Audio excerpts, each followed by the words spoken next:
Jordan, I agree. This is it's gonna be something.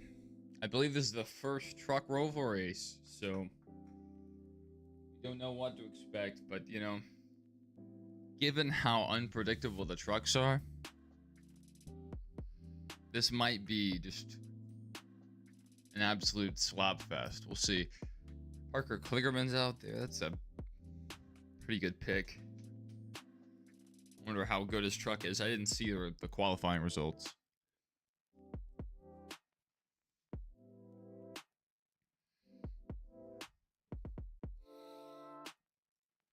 Let's see. Corey Heim first, Lane Riggs second. I mean, that's pretty obvious. We're under the anthem right now.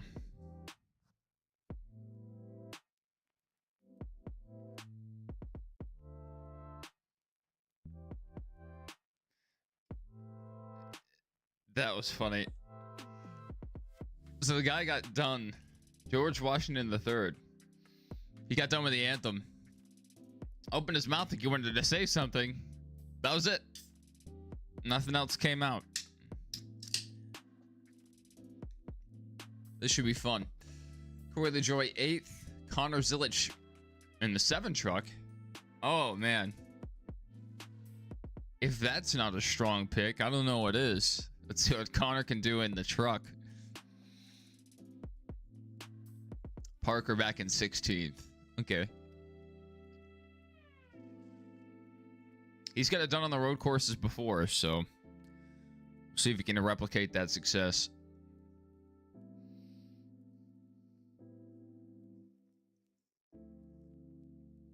The thumbnail. The thumbnail for this stream was hard because there wasn't any footage of trucks at the Roval yet. So I just had to get a picture of the Roval and add my own trucks.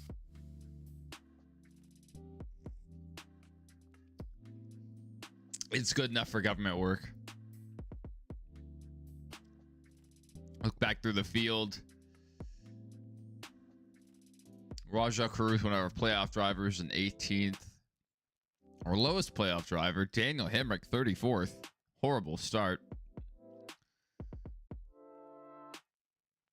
Timmy Hill in the field. And Tony Breidinger in 30th.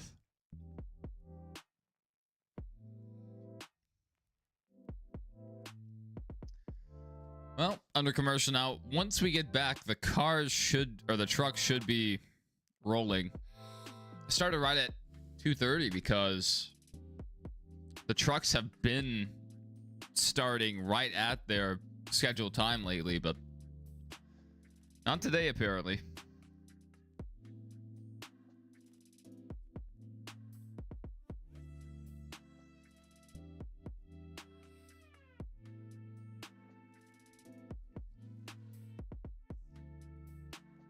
Jordan said, how many cup championships will Connor win? That remains to be seen. My questions are, how good is Trackhouse's oval program? Because like Ross was doing really well, you know, at the start of this next gen era at Trackhouse, and it seems like they've kind of fallen behind as other teams have made advances. So we need to see how good their oval equipment is, and if the field will gain anything on SVG and now Connor on the road courses. Also, we need to see how Connor's going to adapt to the next gen car.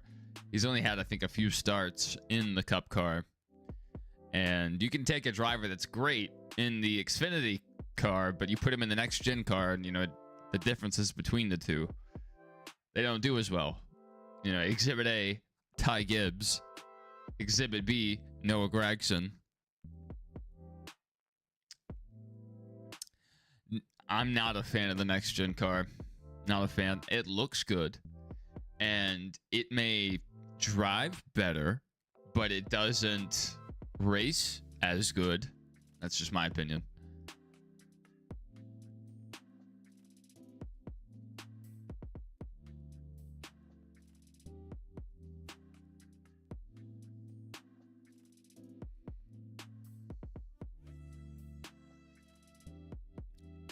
Well, they're not in their trucks yet. Man, long wind up to this race. Let's see if there's anything posted to the truck Twitter.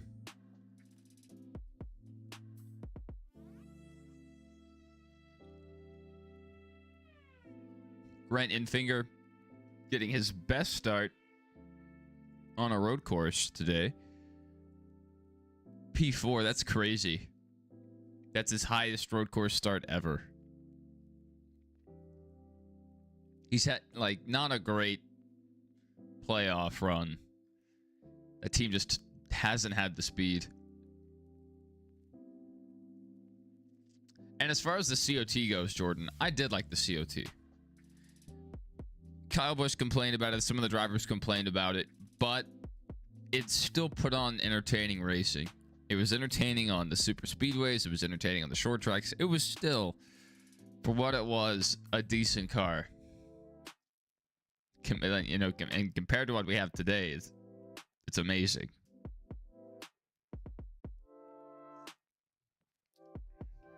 The only issue is those cars, you know, would flip like they did.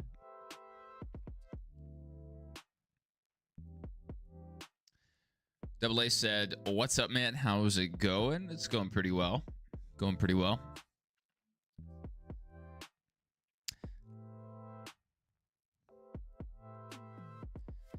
All right.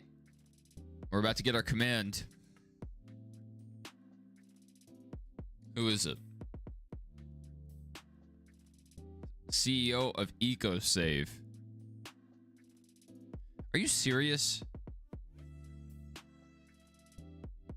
I want to find that guy, take him on the tool shed, and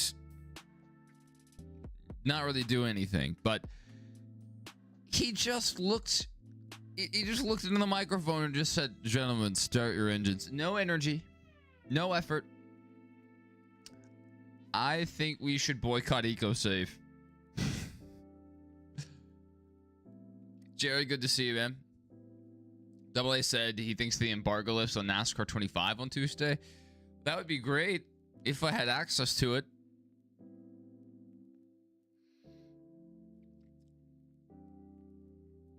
I'm guessing there's at least a handful of people that have gotten early copies. I've heard rumors. But the exciting thing is, and this kind of interferes with my schedule personally, NASCAR 25 is dropping a day early. It's coming out Friday, a week from now. So less than a week from now at this point, because it was supposed to come out Saturday at midnight. Now it's Friday at midnight, which is pretty crazy. Not looking forward to streaming on my PlayStation, but we'll make it happen.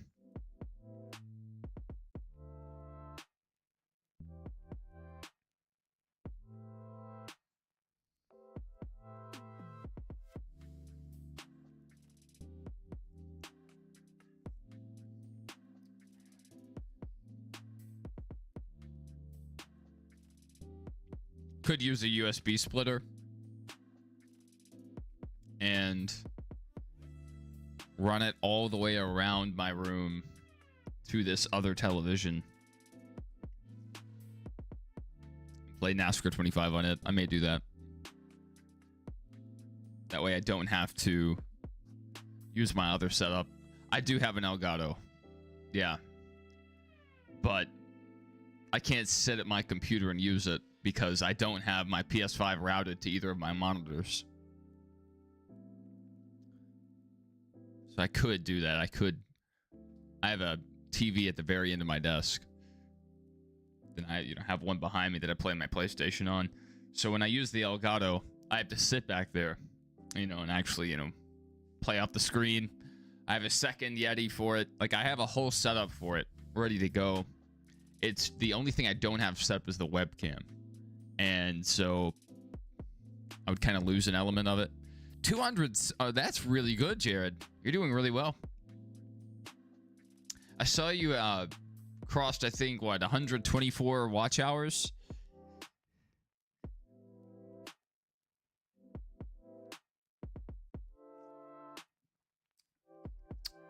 Good to see you, Doodlebug.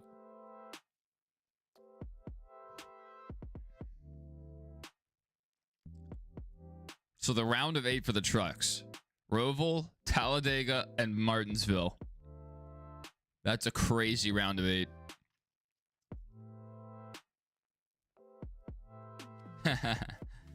Almost congrats. Still counts, though.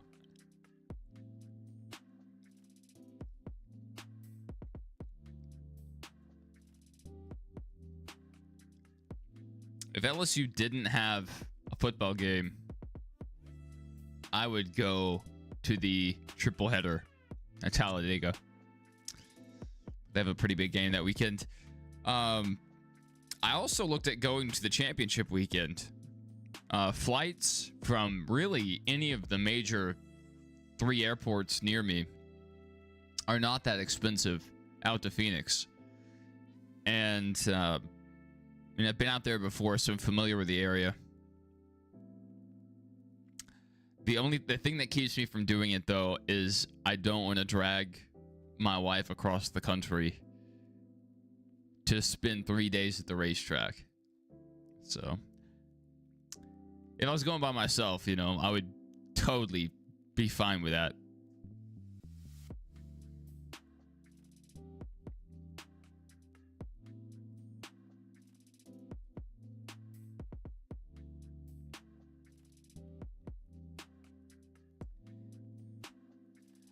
She's not a NASCAR fan. She's not a fan of much at all.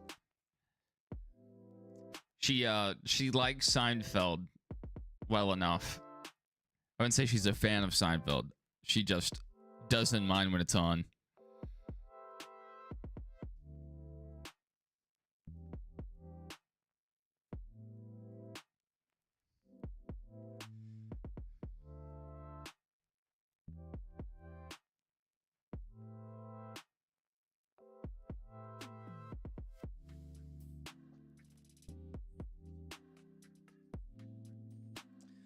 My wife's opinion is she doesn't mind when we're at the racetrack. Oh, I've done more than introduce her to sports. We've been to football games. We've been to tons of wrestling. She actually does watch wrestling, not like on her own. If it's on, she'll watch it with me. But I think the product's gone downhill a little bit lately, so we haven't been watching as much. And then we've been to NASCAR races. I think the next thing we go to might be the Rolex 24. Big considering going. Last year I almost went. They had really cheap tickets for the higher level club areas. They had like free food and stuff. I wouldn't say free food, but food provided.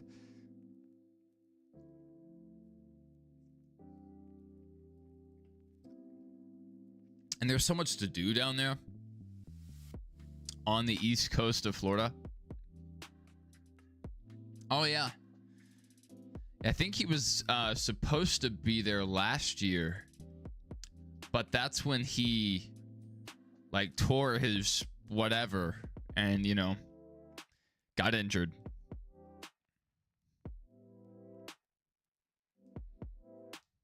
I was there, Jordan. I was there for his return. When he came back for one match and then got injured against, I guess, Carmelo. Was it Carmelo Hayes? I can't remember, but anyway, I was there for that. That was pretty wild.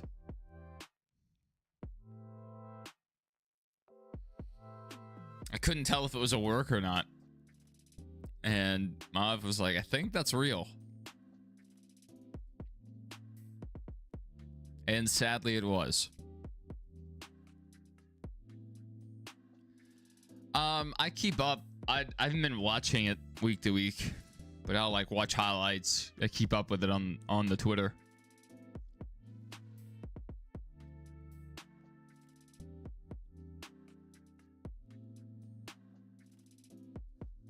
Big body.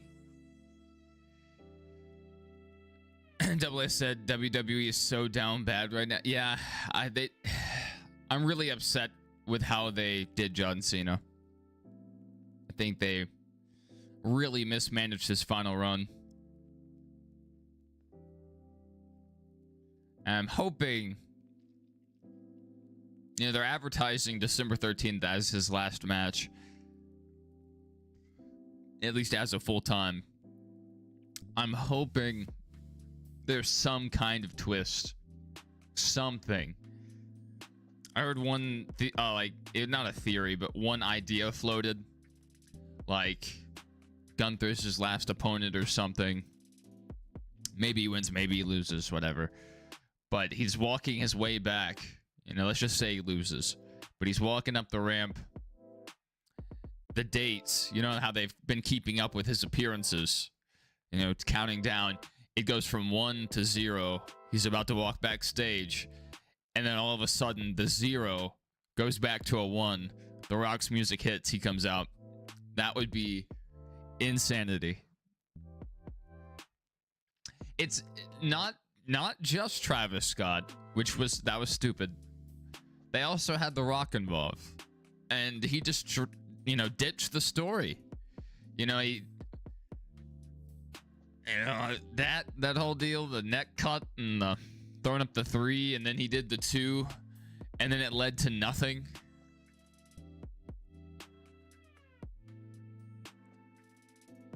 It looks like WWE Gaming Edition.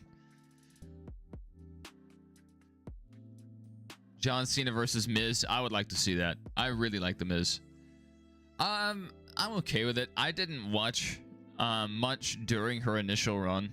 Like, I watched from the very early 2000s up until maybe 2012-ish. After that, I kept up with it a little bit, but I wasn't watching weekly. So I didn't really get to see a lot of AJ Lee. Yes, I honestly believe that Double A. You know, they make him to be a joke, but he plays that role. He plays a you know, he's a position player. He can be the guy that carries the belt. He can be the guy that's the butt of the joke. He pulls crazy moves out of nowhere, so he has a great moveset. I like him a lot. Cena's last opponent should be Edge, the rated R superstar. Or if we could get it, but it would kind of overshadow John Cena's like departure. The Rock. That'd be pretty crazy. One last time.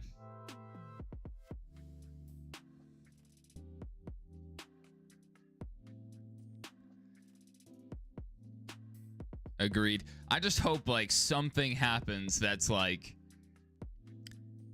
it leaves it on a cliffhanger. Like Cena could come back. You know, he hasn't necessarily said he's done with WWE. He's just said he's retiring from being a full-time talent. So maybe they can leave it open-ended and he can show back up for a Mania or something, even though they billed this last Mania as his last, so that'd be kind of false advertisement, but whatever.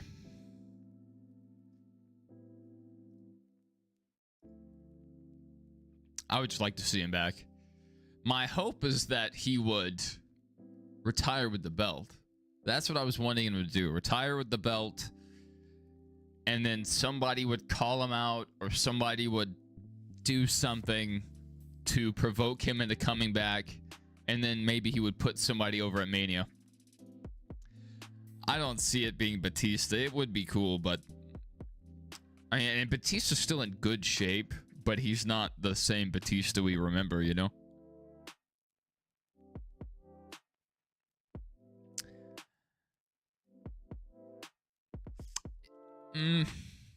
I'm not sure I buy into that. I mean, Cena's a relatively principled guy from, you know, what I've seen him do and how he's acted. But with that Saudi money on the table, it's not out of the realm of possibility The Undertaker comes back for Saudi money. And I'm not talking on his motorcycle. I'm talking in the dead man outfit. Oh my goodness. Lap 1 crash. Corey Heim in the outside wall. Lane Riggs in the outside wall. The Saudis are buying everything.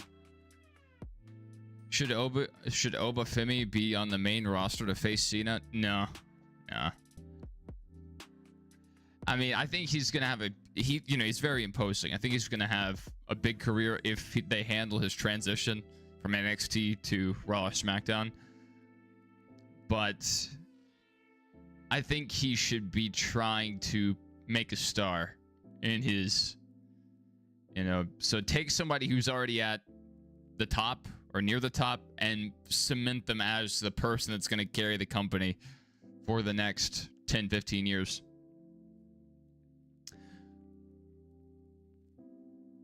Not just Corey Heim. I mean, what happened to Lane Riggs there?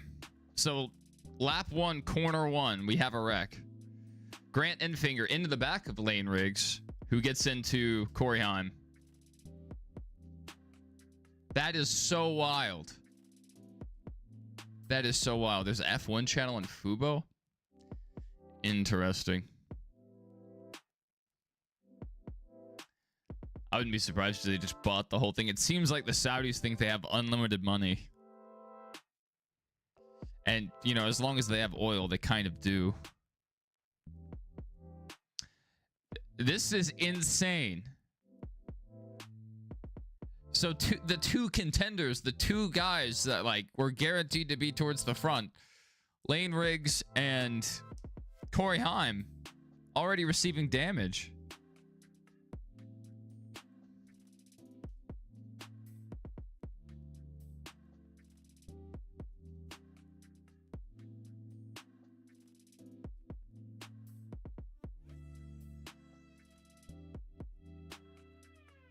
So Ben Rhodes, crazy damage. So that didn't bring out a caution. I thought that brought out a caution. I was wondering why the trucks were still going. Ben Rhodes is running. He was facing backwards. Now he's got it going the right way. His truck is obliterated. Well, we're still green, actually. Road courses for you.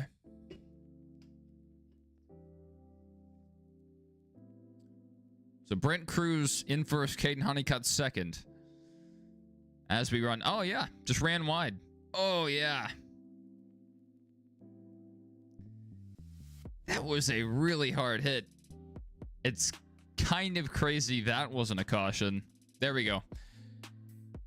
It looks like they need to probably reset that tire barrier.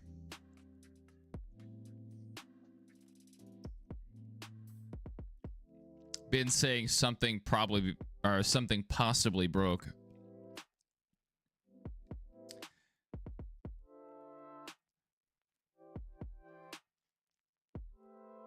I don't know if you guys have seen the line, talking about the Saudis. It was supposed to be like, I don't know how large, maybe like 100 kilometers or something long skyscraper. So basically a city and a skyscraper. They've significantly scaled back on the project, but it's still being built. Parts of it, at least. Double A said HBK and Undertaker are 100% fighting at Saudi. So when he announced his knee replacement, that was my first thought. And now with stem cell treatments, I mean, maybe Undertaker can get his knees back. Because he looks pretty rough, to be honest.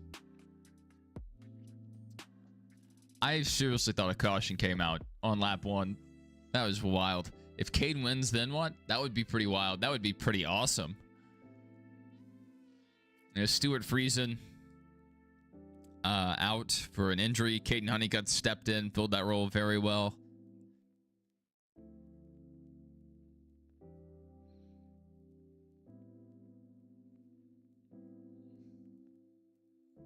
Well, we're on a commercial for the first time. Let's take a look back through our field. Connor Zilish only up to 5th. The only 2 positions he's made up so far were on the start when Lane Riggs and Corey Heim crashed. Who's the greatest pallbearer? Paulie D, Paul Blart. Oh, man. Really? You do that to me? I gotta go with Paul Blart. Even though Jesse Ventura, I love his commentary. And I love his conspiracy theories.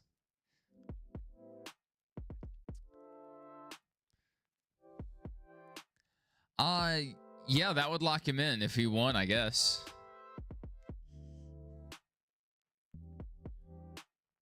This is their last round before the finale. Dude, that would be like, whoever wins, if they're a playoff driver, it's going to be such huge, like, peace of mind being able to prepare for the next month for Phoenix. Almost a month. You know, not having to worry about Talladega, not having to worry about Martinsville. Man, it would be such a huge advantage to win today. This is not a cutoff race. This is the first race of the round of 8. So there's the Roval. That's this first race. The next week we have Talladega, and the week after we have we have I think it's 2 weeks from now. We have Talladega, and then we have, I think, the following weekend, Martinsville,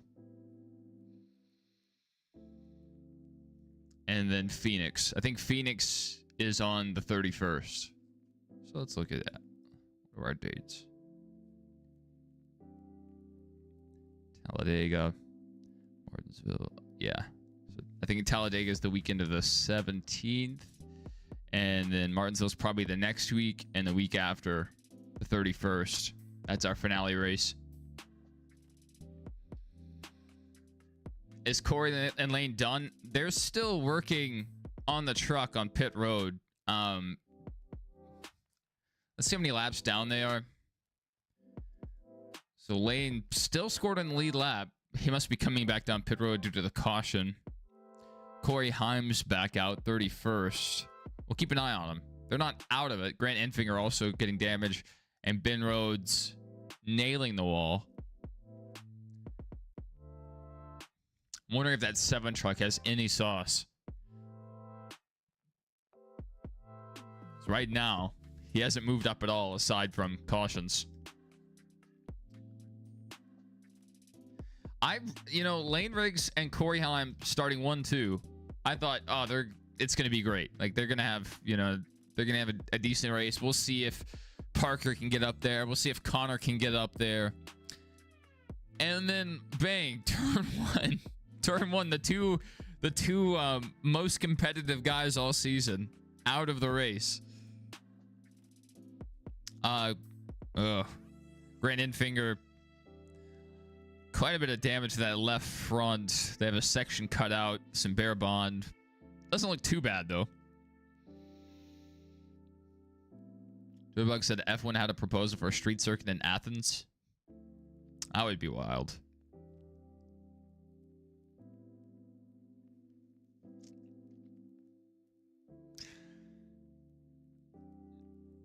Some decent right front damage and some left side damage for Heim. The good thing is, this is not the most high-speed track. So maybe he can still run semi-competitive laps, and maybe even get a top 10 if the cards fall the right way. Double A said, "Did you see Chevy's going to a new body next year?" I did. The early rumors I saw were that it was going to be an updated Camaro body. Even though, it's not the Camaro. It would just be an updated CL1 1LE. But these later rumors I've heard are indicating that it might be a completely different body style. Completely different. So I'm a little worried. Because, I think the only sedan they have left is the Malibu. So unless they're about to announce a new production car, like bringing back the Lumina, bringing back the Monte Carlo, bringing back the Chevelle, bringing back maybe a Gen 7 Camaro.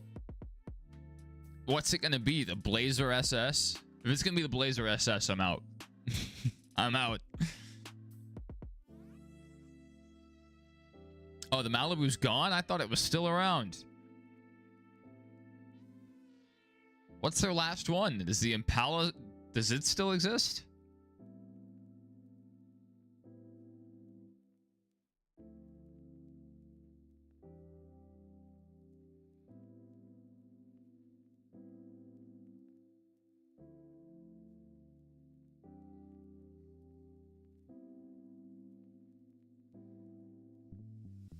Big Body says he drives a Malibu. How do you like it? I drive a Camaro. I like it all right. I haven't had any issues from it yet. But honestly, I don't drive it a ton. It's usually just my road trip vehicle, since it's a lot newer than my other car.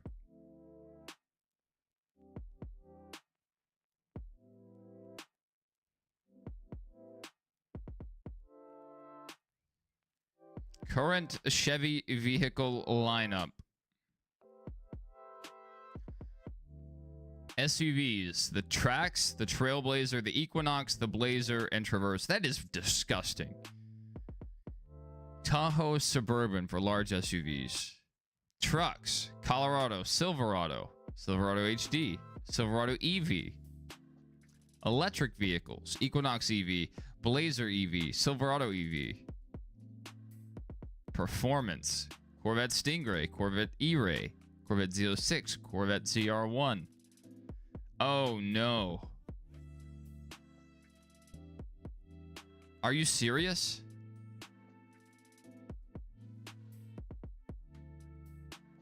So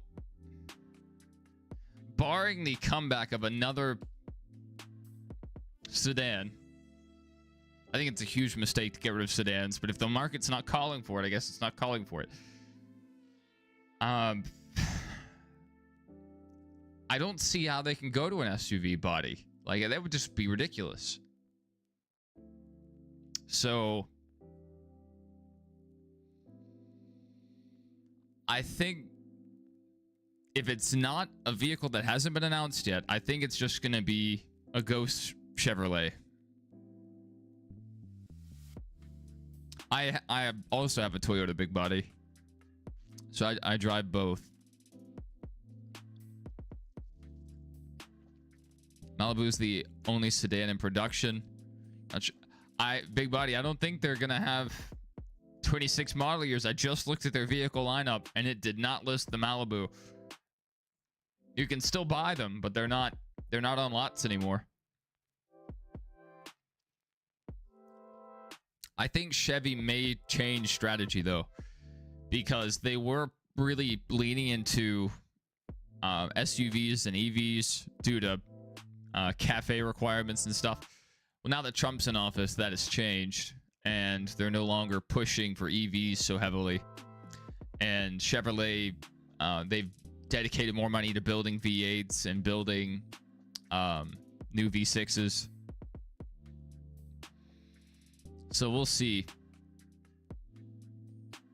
I hate SUVs. I mean, if I had a family, it'd be perfect, but I don't.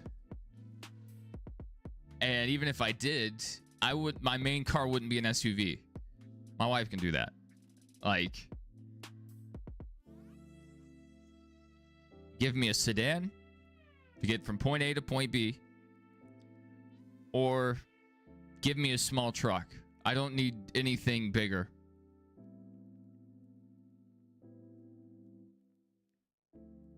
Yeah. I have the same feeling, big body. You know, a lot of people like myself, so like, oh, why aren't they making sedans anymore? Well, if they were selling, they would probably still be making them. Double A says it would have to be a Corvette. From everyone I've heard that normally has some insight into these situations, they say it's definitely not the Corvette. So take that as you will.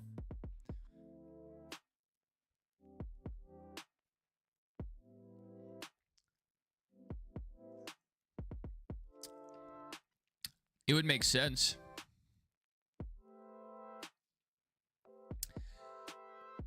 That's the thing. Trucks are super overpriced right now. All right, we're back to green flag racing. Connor Zilic still P5. Ooh, Ty Majeski sliding the tires there, but woo. All right, Connor maybe trying to go for a pass here if he can get the momentum. He's on the inside. Move Connor Zilic to P4. I mean, yeah, the profit margins on SUVs and trucks have to be ridiculous. Because, I mean, the price tags on these vehicles are insane.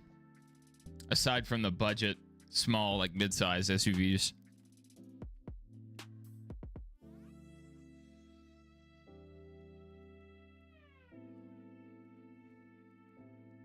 I just don't like it. Not a fan, but, you know, it is what it is.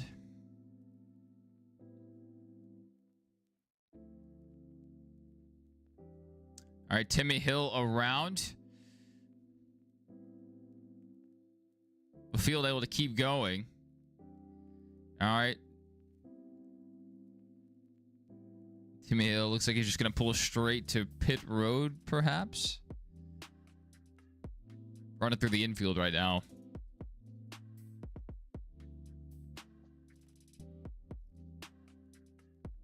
Dawson Sutton and the 26 got into the back of him. Running back here in 19th. So Caden Honeycutt back to 3rd. Ty Majeski back to 5th. And Connor in 4th. Brent Cruz right now putting a pretty good gap on the field. 2-second advantage right now. Trending towards 3. Saw something that said Spire might have interest in Kyle Busch when his deal with RCR is up. Oh, why can't they go ahead and make that deal? Say, we will trade you one lightly used Michael McDowell for Kyle Busch. Or Justin Haley.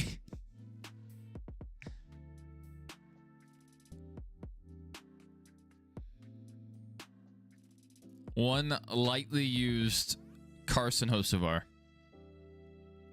That's right, the original Intimidator, Kyle Busch. The one and only. All right, let's keep an eye on these guys. Corey Heim back up to 19th. Lane Riggs 22nd. They are back in the field, so they're probably a little bottlenecked, but they are running quite a bit slower. And look at this advantage. I mean, Brent Cruz just kind of running off with it right now. Over a 3-second advantage right now.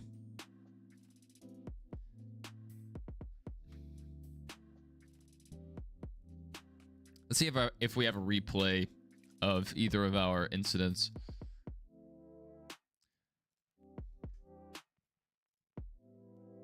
So this is the Ben Rhodes accident that brought out the first caution. I mean, he hit a ton, and like the tire barrier was pretty messed up. So this is why I was thinking, like, they need to throw a caution so they can reset the barrier. And eventually they did throw a caution. Crazy. And then this is our lap 1 accident.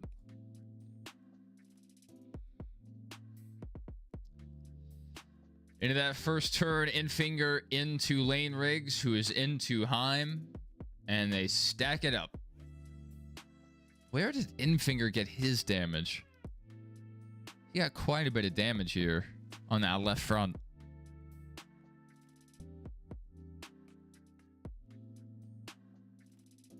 Crazy start to open the race. Brent Cruz kind of running away with this right now. That's right, Michael. That's right. What a way to open it with a lap 1, turn 1 accident.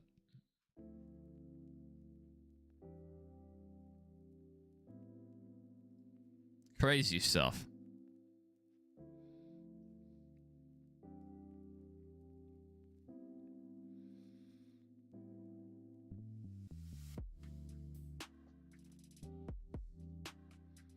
Ten laps to go in stage 1.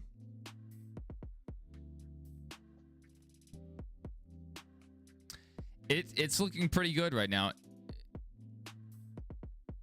Yeah, that's what I said, Doodlebug. In finger, into Riggs, who got into Heim.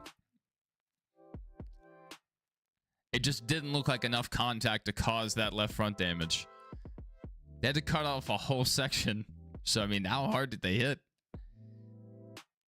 It just didn't look that bad.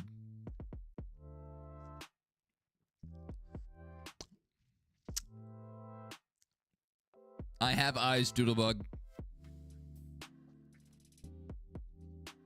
They're not as good as they used to be. But I can see that. All right, so Connor's there. Trying to make the pass for third.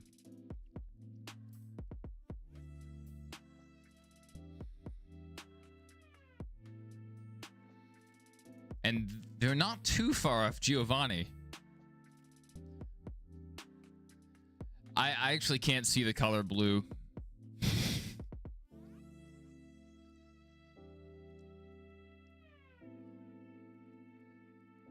Somebody mentioned that the other day, Ross. That's funny you bring that up. Was it you, Doodlebug? Who brought that up? Someone said their buddy's gonna laugh so hard when they tell them the race has 6-7 laps. Somebody said that. This is your reminder, guys. If you guys... Oh. Says leaderboard not available. They're lying to me, though. If you're a member of the NASCAR Fan Rewards, open your mobile app or the website and check in.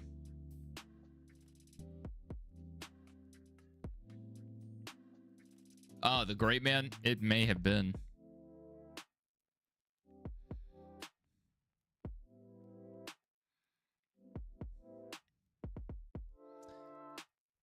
All right. Connor into P3. In 9 laps, he might be able to run down Giovanni Ruggiero. Might just be able to run him down. 2.5 back. He can see him. Now we'll see if he can run him down. That would put him in a great position to hit pit road. Brent Cruz is running away with it. So let's see. It was a AA that said Brent Cruz is going to be a star. It is looking like it. 5-second advantage. Now, Mike, like, was he going to be running away with this, or was this going to be between Heim and Heim and Lane Riggs? Maybe he would have been the third guy in the fight, but Corey Heim not running terrible lap times. An 88.6 compared to an 88.2. That's not bad, especially back in the field with some damage. That's not bad. And Lane Riggs 89.4, a little further off the pace. Pretty good though.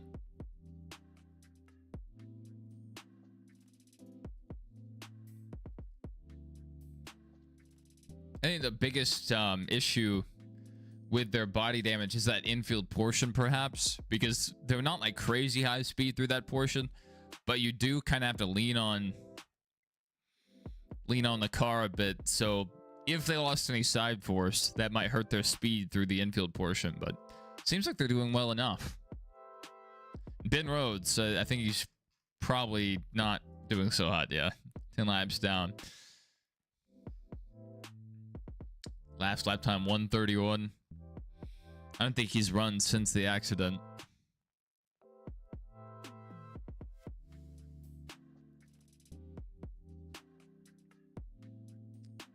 So currently 8 laps left in stage 1.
All right, Connor Zilich is closing in on Giovanni.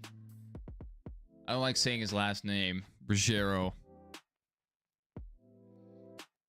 It doesn't feel right in the mouth.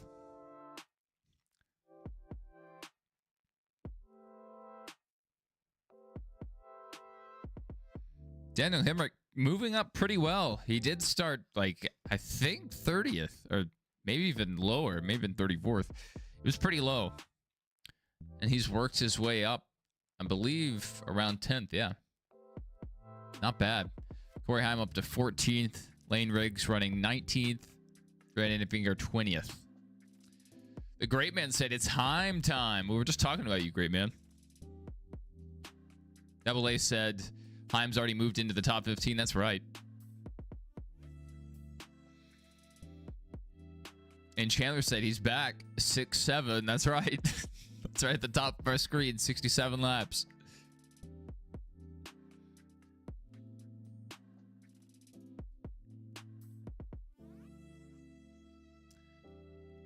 All right, Zilich is a half second back. He has plenty of time. Uh-oh. I thought Parker was a dark horse. They're saying Parker has a part broken on the 75.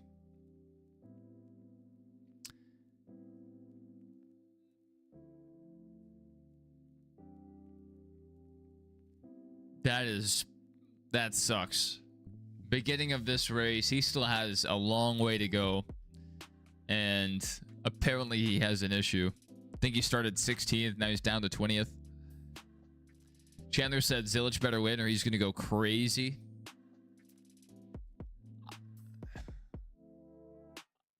I don't know if he has the speed to keep up with Brent Cruz. We'll see once he can get up there, possibly. Maybe they can make some changes during this first set of pit stops. Chandler Smith around in the last chicane before the start-finish line. He was able to keep it going. Yep. Back end just came around.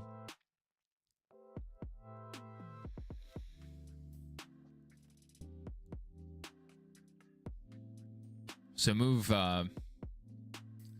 Chandler Smith down a few notches to 22nd.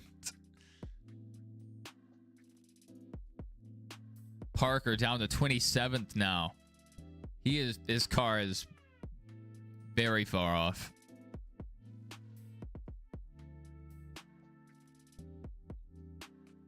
All right, Zilich is 3/10 back right now from second place. Closing in. Getting there and making the pass. Those are two different things. So Zilich will have to set him up for a braking zone for a passing opportunity.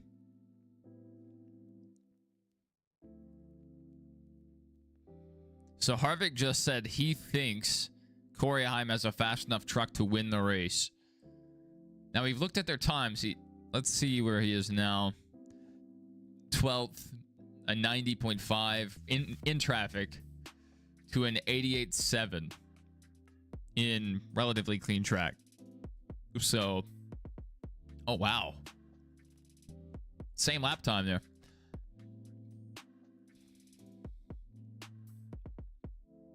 Now, if Heim can gain a ton of track position here on pit road,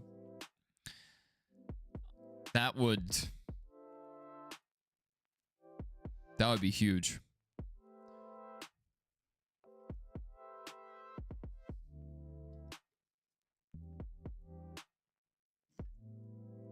They're saying Lane Riggs has a broken sway bar.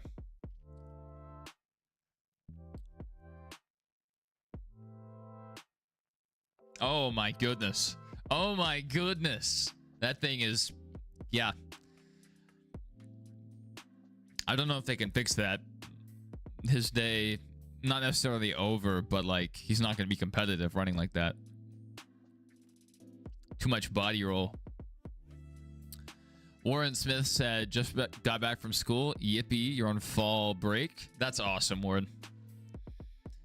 Warren said the amount of laps is perfect, by the way. Thank you, thank you. I had a lot to do with that.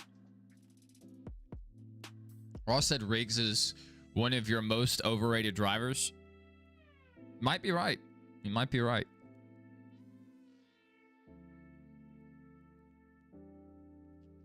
All right. We have a lot of guys on pit road trying to flip the stage. I didn't even think about flipping this stage.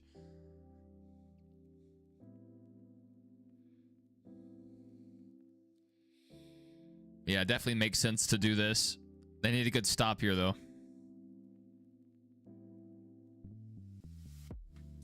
I would love to see how long they were on pit road, each of these guys. Whoa! Did we have a car stopped on pit road? Or a truck? Did it spin? What happened there? Matt Mills, 42.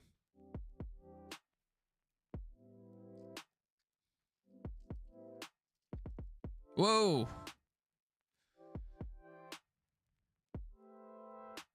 He's not having a great day. Oh!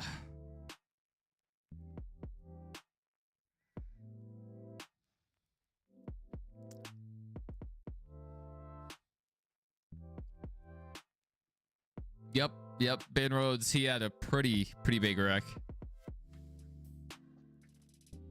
Hamlin fan said he has a bloody nose right now. I'm gonna check if it's done at the end of the stage. Good luck with that. I didn't see that when you typed that. It's wild. I thought I had a nosebleed last night. It felt like it. There wasn't any blood, so I was fine.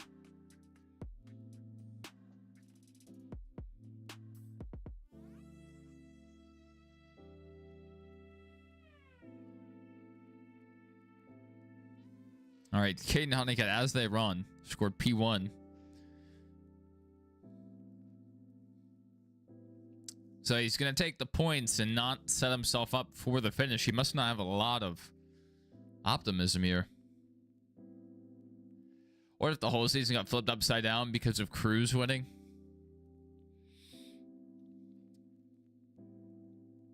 I don't know. What do you see happening? Just someone not locked in, or?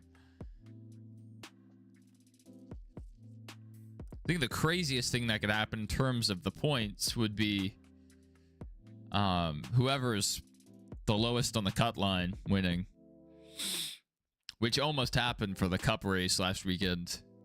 Bubba, I don't think he's the lowest, but he was like at least, I think, 30 below. So pretty big deficit. Almost won and locked himself in.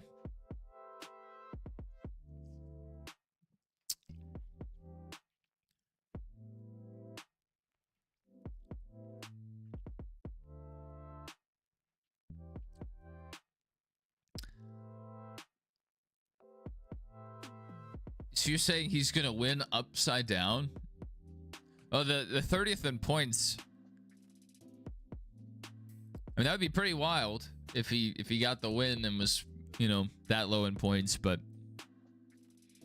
it wouldn't do anything in terms of our playoff situation. Denny Hamlin fan said he can't wait for Dega. Yeah, I'm excited for the triple header here. Should be pretty fun. Oh, nice. Your local track. Yeah, I go there every year, Warren. I don't usually make it to the fall weekend. I go to the spring weekend usually because it interferes with college football. And I would like to stream it, here, for you guys. But I could go to the race on Sunday. That's right. Caden Honeycutt, the substitute teacher. First, Ty Majeski second, Tyler Ankrum third. Fourth, going to be Daniel Hemrick. Huge recovery. Just start pretty much in dead last, way back there to work his way forward. Super impressive. Even though, he played a little bit of pit strategy, but still. Good points position. Our top 4 drivers, all playoff guys. Rajah Caruth getting some stage points in 7th. Connor Zilic, Brent Cruz running 5th and 6th. They're going to assume the lead, I would guess. Running an 87 flat. I'm running an 88 flat. I don't know if Connor has anything for Brent Cruz. We'll see.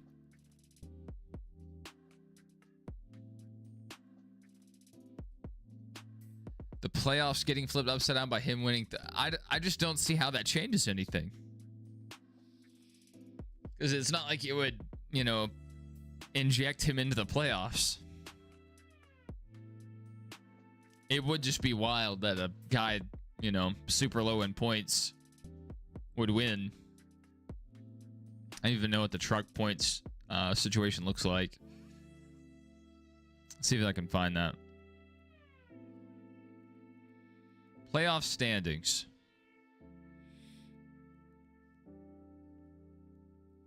Oh, I can't find it. I need to find the points.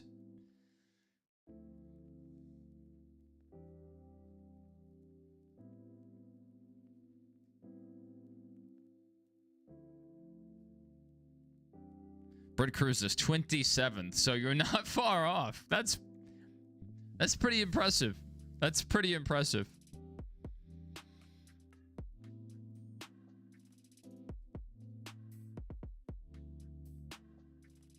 If that was just a guess, I mean, you were very close. That's not bad. Not bad. Oh, no.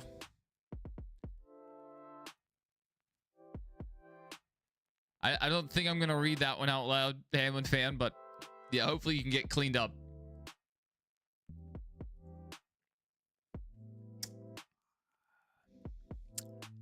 That's rough, dude. That's rough.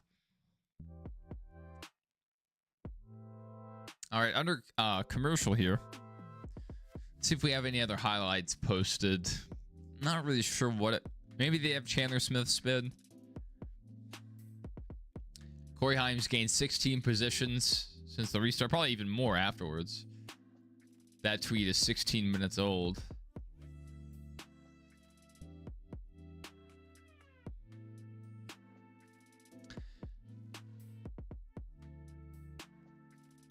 So these guys stayed out.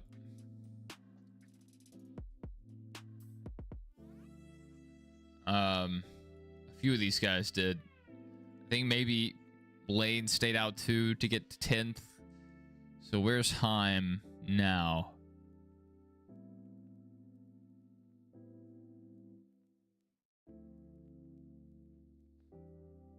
I'm overlooking it. I do this all the time.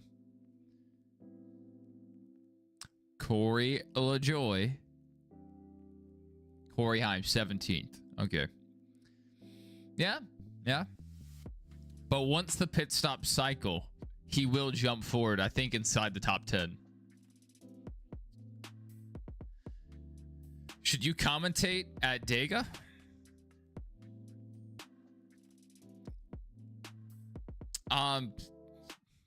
If you feel up to it, yeah, go for it. Go for it. It's, a lot to talk about, for sure. I think the truck race would be all right enough. The truck race is never the craziest. Obviously we can have a big one, but it's not like the craziest racing. the Xfinity race should be pretty wild. And then we have what'll probably be a 3-wide fuel saving race at Talladega. On pole is the 2 of Cindric block. I've never heard someone call him that. Cindric's a funny guy.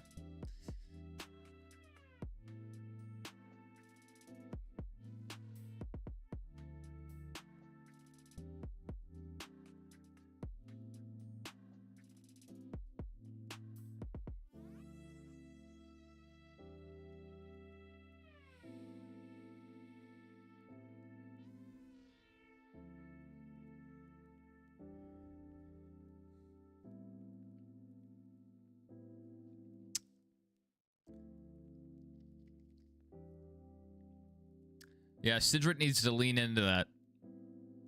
He can just sell autographed cinder blocks. It's a great idea. All right, Honeycutt on pit road. A lot of the guys that didn't pit under green flag are coming in here.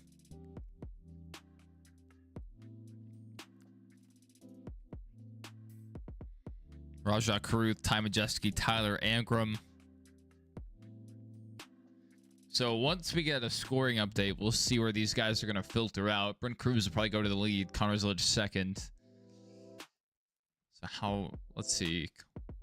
1, 2, 3. Probably 4. So Corey Heim might be towards the top 5. We'll see how this shakes out. Dawson Sutton also on pit road. Interesting. Interesting. You like Cindric in the booth? I think a lot of the drivers do decent jobs.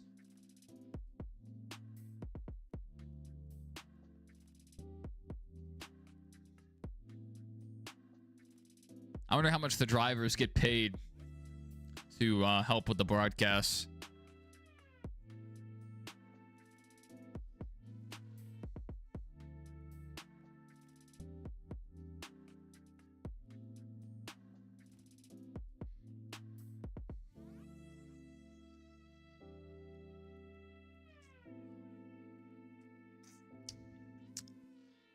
Yeah, the drivers only broadcast is pretty wild, Warren.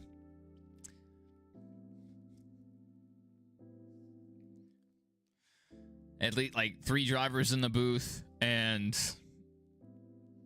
multiple drivers on pit road, and then drivers in the infield booth, whatever they call it, the NBC pit box. That kind of thing.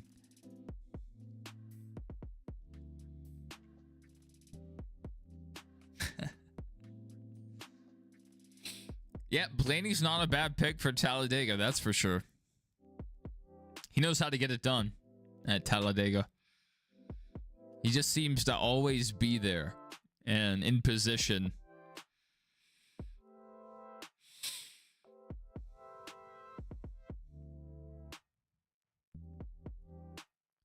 Opinions on the Roval. I think it was a good idea when the Gen 6 car was struggling at on the 1.5, but now that the 1.5 is entertaining again for the Cup Series, I think maybe the Cup should think about running the 1.5 again. Bring back the fall Charlotte Oval date. And if you want to keep the Roval, run it as an exhibition in the off season, run it in the lower series, I don't care. Warren says road courses are the best type of racetrack, automatically makes the Roval great. That definitely is an opinion. I think it's probably the best road course to go to in terms of watching it. Because if you sit high enough, you can see pretty much the whole track. And that's just not something you can do at most road courses. If you're at the majority of road courses, you may just see one straightaway one turn at Circuit of the Americas. In certain places you can see like half the track, but not well, and then part of the track's behind you, so you can't see it at all. So if I was going to go to another road course, it would be the Roval. I've had tickets to the Roval a couple of years and wasn't able to go either year.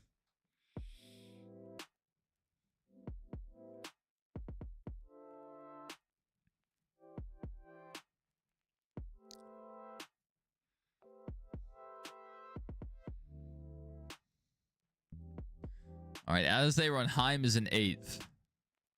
So, not too bad. Lane Riggs with the broken sway bar. 32nd. Parker Kligerman 34th. Both having mechanical issues.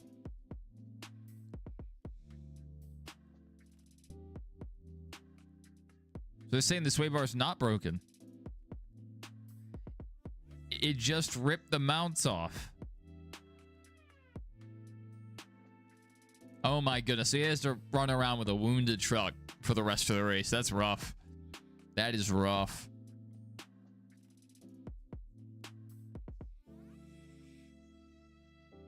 That would be a wild start to a race at Dega. Seems like at Dega, usually the opening laps are the calmest and cleanest racing there is. But nowadays, I mean, the super speedway racing is all about fuel saving for the Cup Series. So they'll be saving fuel on lap 1.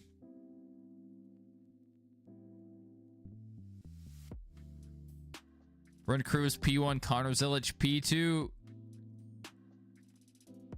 Corey LaJoie in 4th, Josh Balicki 5th.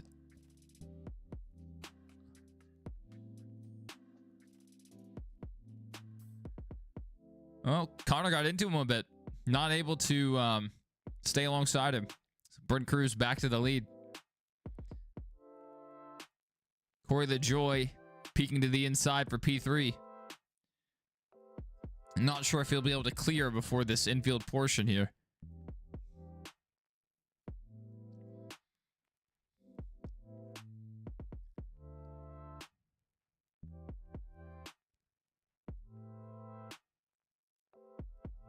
.74 miles. Interesting. And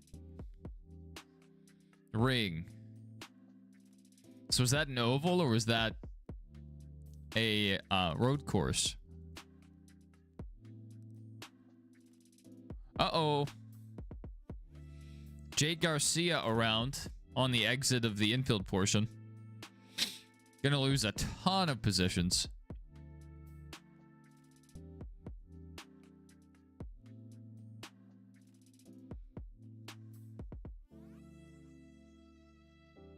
All right, we're just following Jake Garcia. Can we get back to the battle for the lead?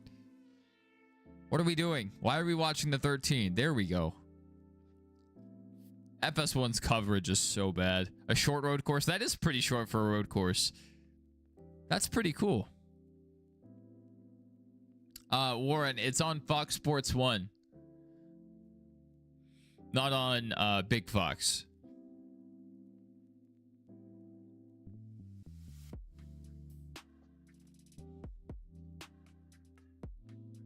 It's not showing it. Do you have Fox Sports 2? Maybe it's showing and okay.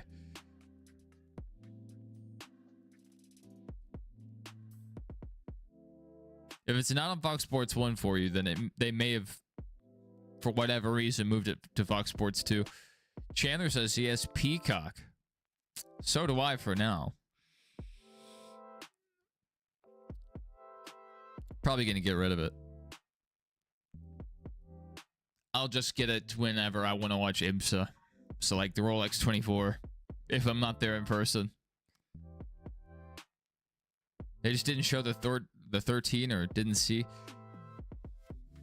And yeah, I mean, they had the camera on the 13 for a while. Chandler said he only has ESPN for football. Yeah, that's pretty much the only reason I have it. I also like made sure to have a package with ESPN Unlimited so I could watch WWE's last pay-per-view event, WrestlePalooza. Kind of a disappointment. I think ESPN's going to regret this partnership. I think WWE will regret the partnership.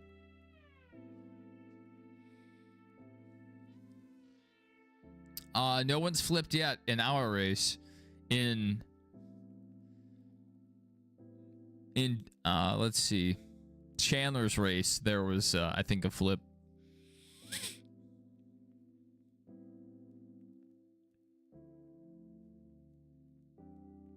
Yeah, like very busy man, Warren. Corey Heim up to 5th. Pretty impressive. Running an 88.6. So 2 seconds off the leader's pace right now.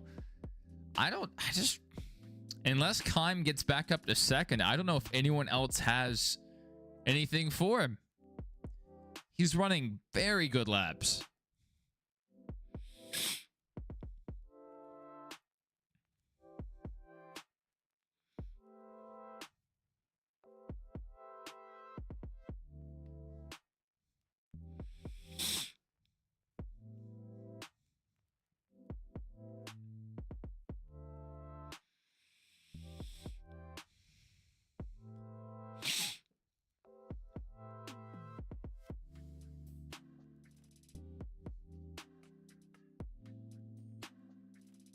All right. I'll have to check that out. I like shorter road courses, especially ones that are used primarily for karting. I really enjoy karting road courses. That was something you could do in Project Cars 2, and it was really fun. It actually, you know, with the steering wheel, the turn radius, it felt so similar to driving a kart. It was a great experience. You couldn't feel like the weight on the tires, but you could feel a decent amount through the wheel. It was pretty fun. Gran Turismo 7 has a kart, but they don't have any tracks that are small enough for it.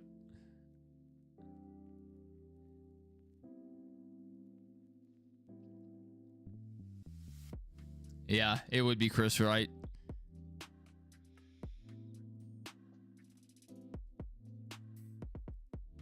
Yeah, not the best career he's had so far. Woo!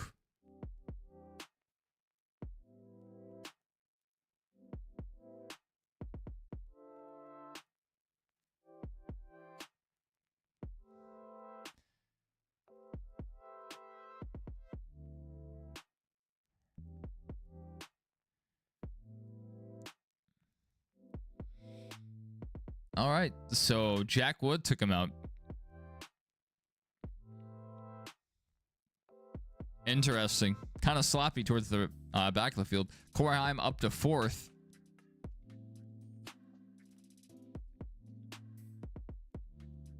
$12 laps to go in stage 2.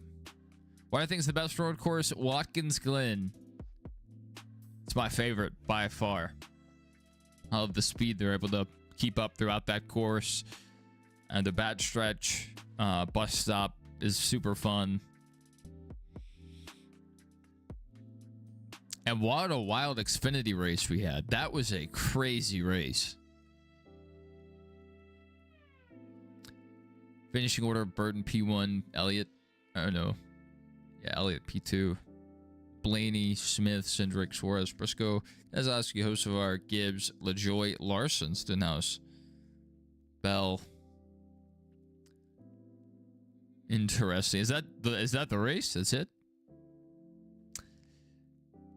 A dog that likes Cowbush says he's rooting for his girl, Tony Breidinger. All right. I didn't know Tony was dating, but you know, congrats. A dog that likes Cowbush. What a catch.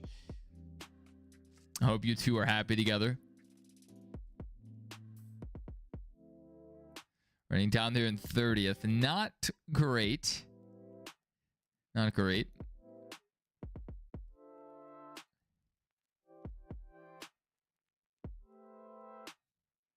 Lane Riggs with a broken car or broken truck is outrunning a lot of guys. It's kind of crazy.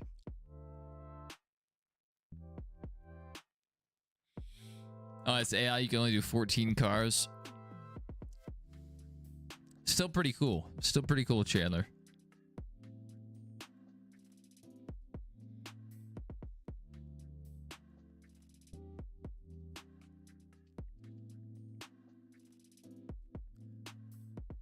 Doglegs Cowbush says he's flying to Concord on Sunday. Oh, you'll be in town for the Roval. You need to go to the Roval. It'll be right next door.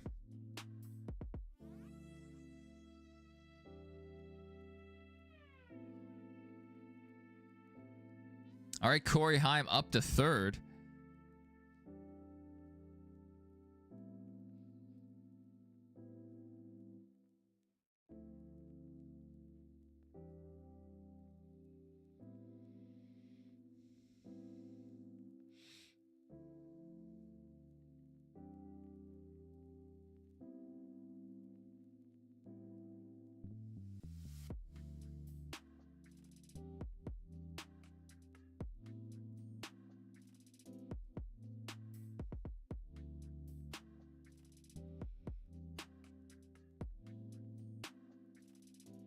Hey, Riggs up to 21st. Making a little progress after having a mechanical issue with this truck. Probably received, or as a result of that lap 1 damage. Will I ever play Assetto Corsa? Probably not. Probably not. I don't enjoy setting up my wheel and pedals. If I ever get a sim rig, then yeah, I'll play it. But without it, I just don't, especially here at my desk, setting up my wheel and my pedals. This is not a good position to drive it. It's way too upright. If I was doing like truck driving simulator, that would be fine, but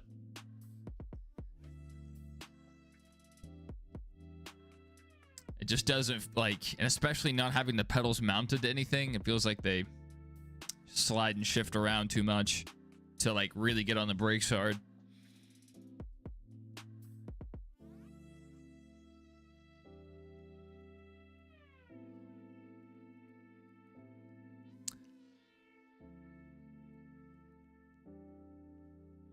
All right, I need to redeem this tab.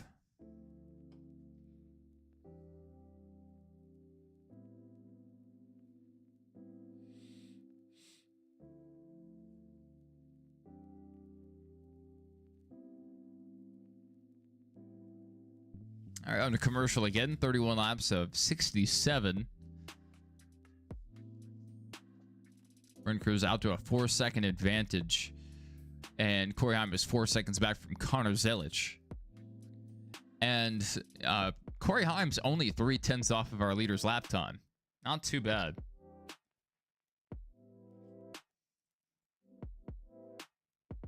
All right, redeem.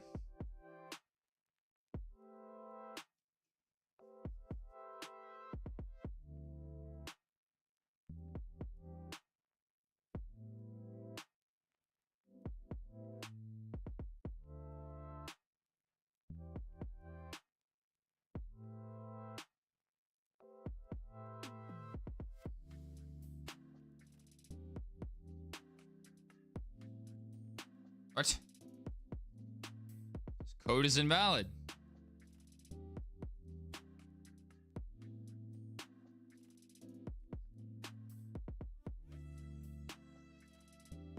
Oh. See my mistake.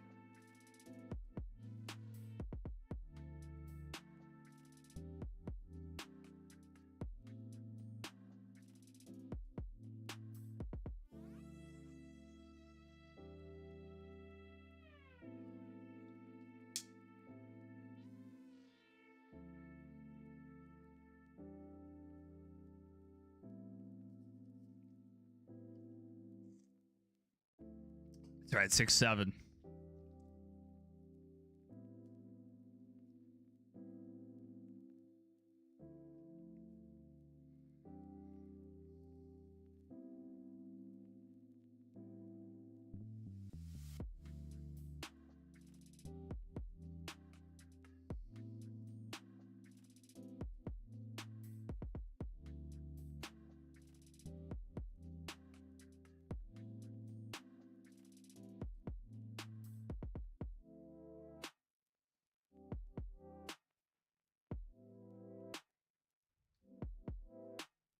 All right, getting a little race recap right now. Back from commercial.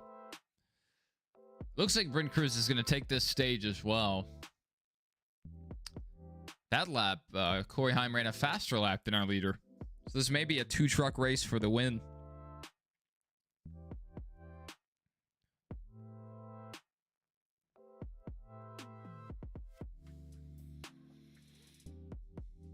Let's see if we can keep this up.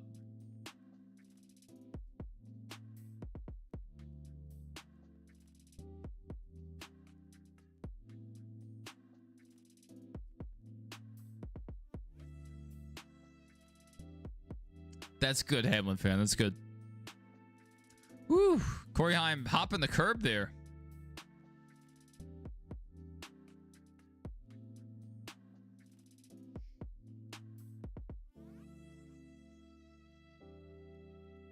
I missed the Turtles. Justin87 says you can't watch the NASCAR races because you're still on vacation. Man, you got to plan your vacations around NASCAR. That's how it works.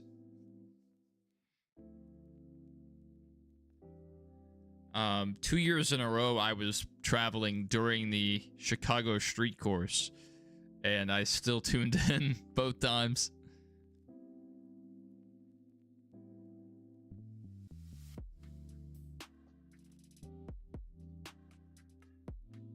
Double A says he wonders if Cruz has the truck to hold off Heim.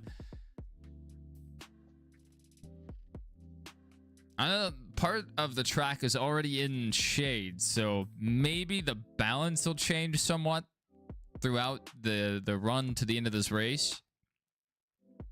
Certain parts of the track may cool off and change the handling, perhaps. And as the race goes, they may be able to work a little bit more on Heim's truck. A dog that likes cowboys says, is Natalie Decker going to race ever again? No clue. To be honest, she probably shouldn't.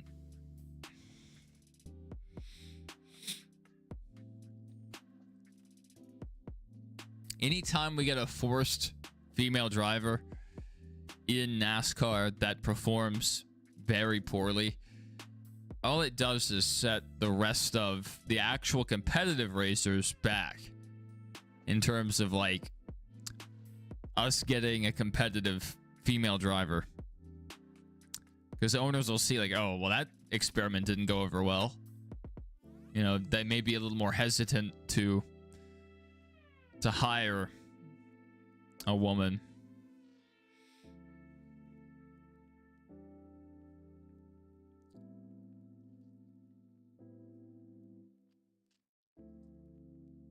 It would be, I think it'd be really good for the sport if we had a competitive female driver.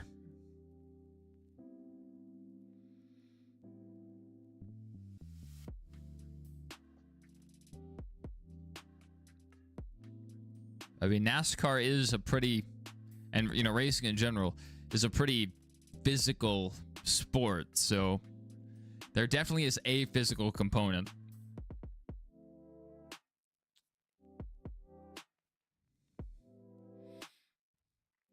Dog Likes Cubbish says if Breidinger wins, he'll buy a shirt of it. I don't think that'll happen, but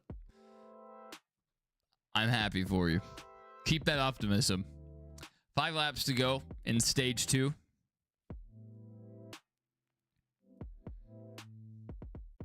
I just haven't really seen any promise really out of Tony. She is definitely, you know, putting some eyes on the sport. She has a pretty good following in social media. She's landed some pretty big name sponsors. All right.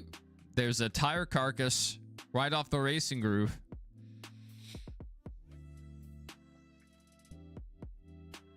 Into turn 4.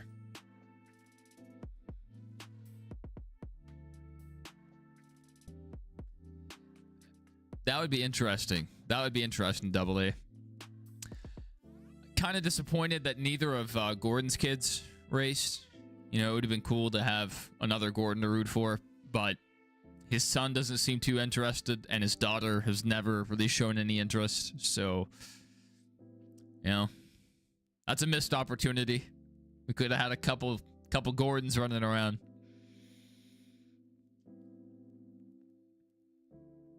I can't imagine having the money, having the connections to the sport that these kids do and not getting into racing. Wild. And I said read his message. I literally don't see a message from you. Your last message is 6-7. That's the last one I see.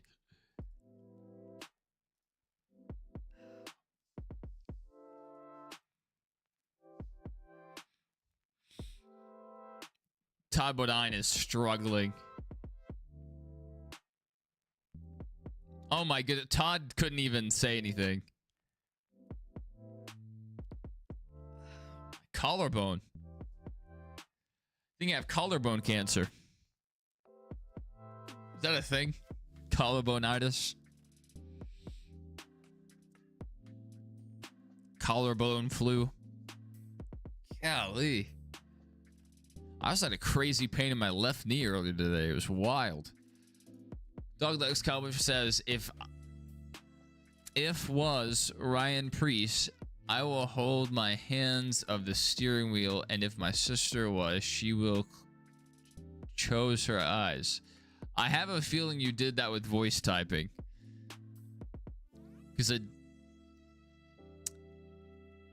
I'm not really sure what you're trying to say there.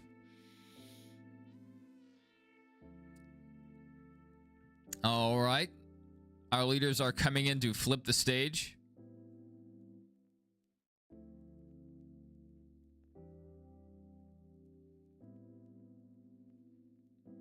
Brent Cruz, slow pit stop. Not able to get the right front off. Just kind of tired. Hey, that happens, Doglegs Cowboy shit. It happens. I've been there. I know it. Sometimes the hands just don't do what you'd want them to do.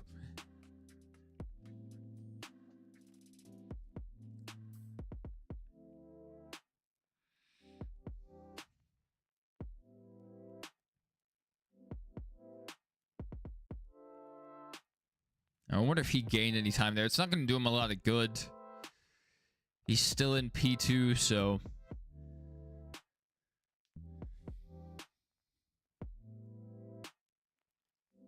Ow. There's not a message, Chandler. Whatever message you're posting must be getting filtered out.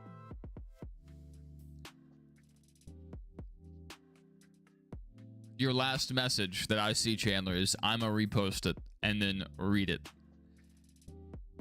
There's no message, Chandler.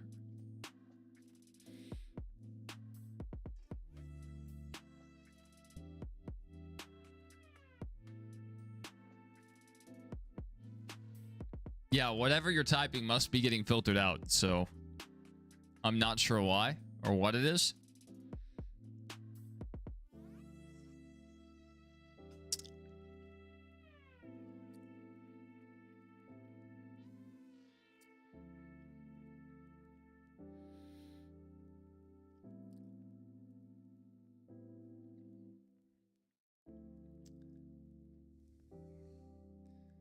All right. Great points day for Caden Honeycutt. Grant Infinger, Rajah Carew, 3rd. 4th, Daniel Hemrick, 5th. Or no, it looks like 6th, Tyler Ankrum, 8th, Corey Heim. So Corey Heim's still going to get points in this stage. Very impressive.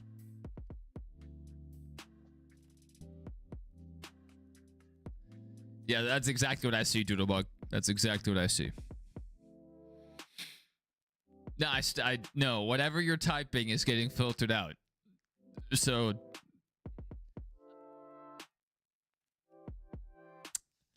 interesting.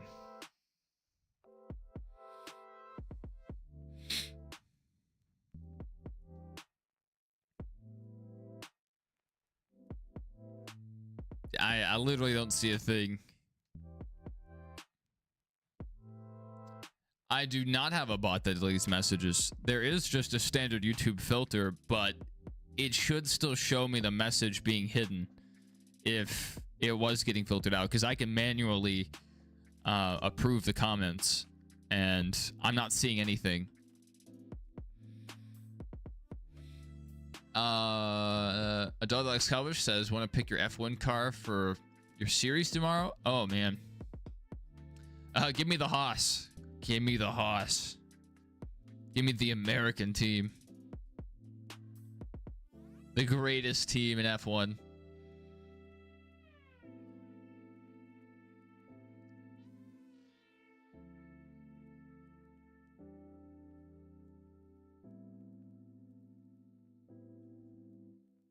I'm excited for Cadillac.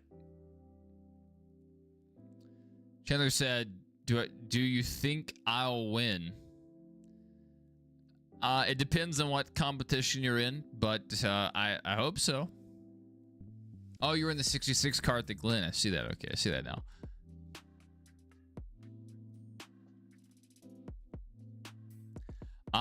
Maybe. Depends on how good you are at road courses.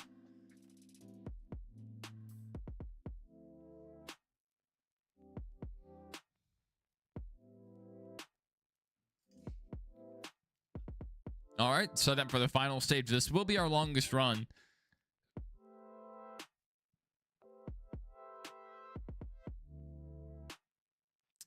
And it's shaping up to be a good finish. We'll see. It's going to come down to Heim and Brent Cruz. No one's had anything for them all day. The only thing that could change that is another caution or accident.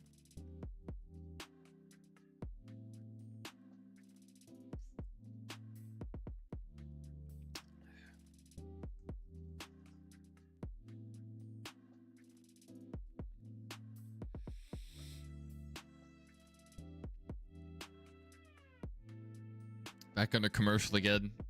Let's see if we have any other highlights.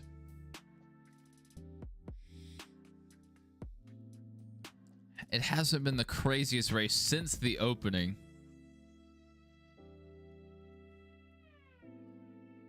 We do have a view of the 13 going around. Get some eyes on this. Double A says maybe Zilic can dial in his truck and make it a 3-truck race. Honestly, the Spire trucks just haven't looked great this year in the part-time appearances. Kyle Busch hasn't looked very competitive. So, like, I just don't believe in the Spire trucks. Welcome, King is Dead. Welcome. We played Modern Warfare 2 last night. That stream is locked behind a paywall, so I may post some shorts from that stream, but it wasn't the most consistent. Like, we had some bad games, we had some good games. Wasn't the greatest stream. Plus, I play so passively. Name an F1 track, any of them. Bristol Motor Speedway.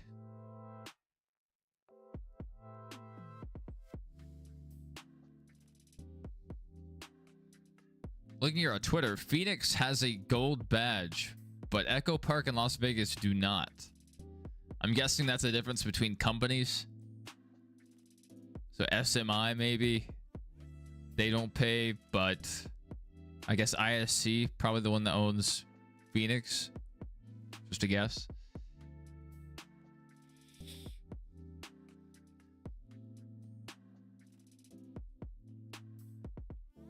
Roblox, yeah. A lot of people in the NASCAR community are on Roblox. I'm not.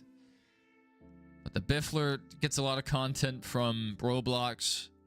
Several of you guys have told me you play Roblox.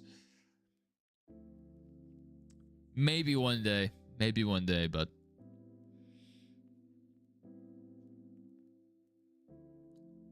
Look at Daytona account. Is there anything there, or you just want me to look at it? Can't spell.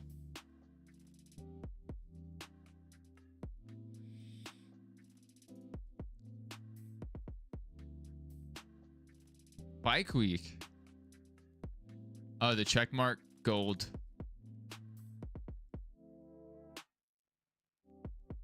Watkins Glen also gold. New Hampshire not. Las Vegas, we already saw that one.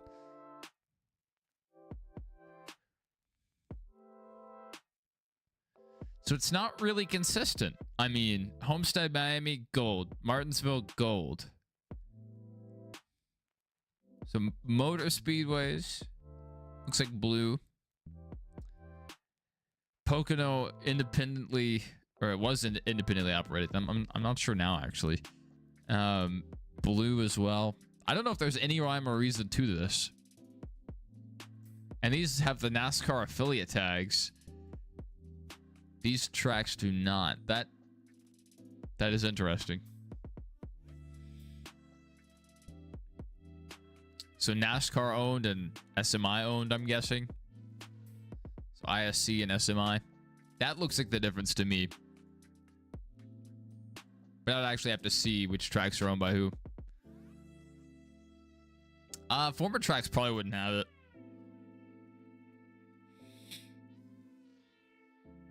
Good heavens. What a hit here.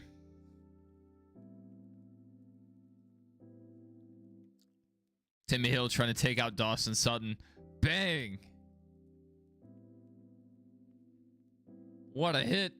What a hit. That's pretty good.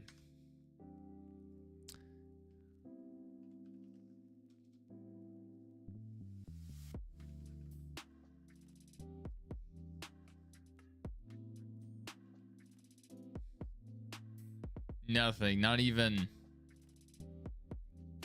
a tag. Nothing at all. That's what you get. You get nothing.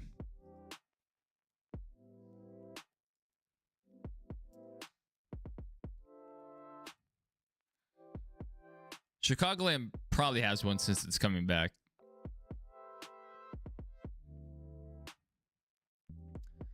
All right, currently scored 25 laps to go. Lights are still on, so we at least have one more pace lap.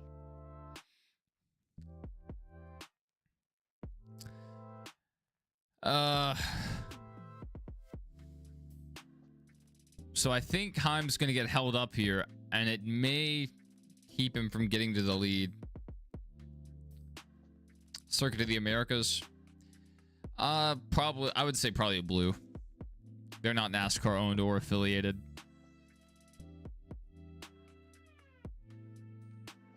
I mean, but they are big money, so maybe they have gold. Yep, they do.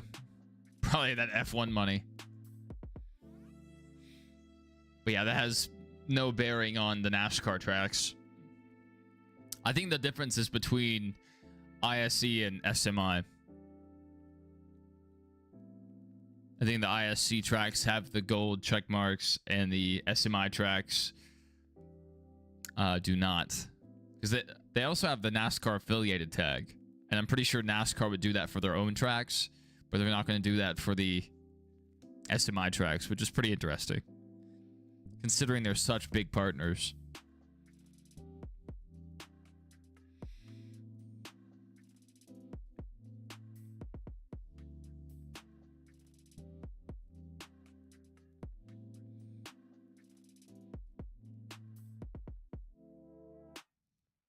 All that means is they pay more.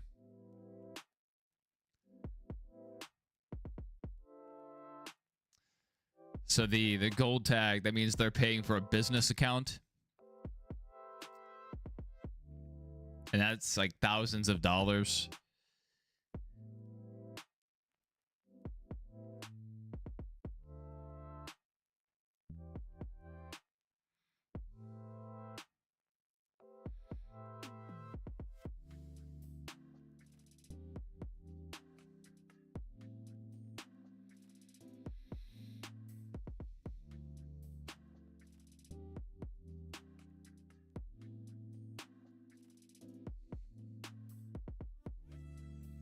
A Las Vegas ad right now. They're really trying to drive people to go back to Vegas. But from what I've heard, it's kind of dying.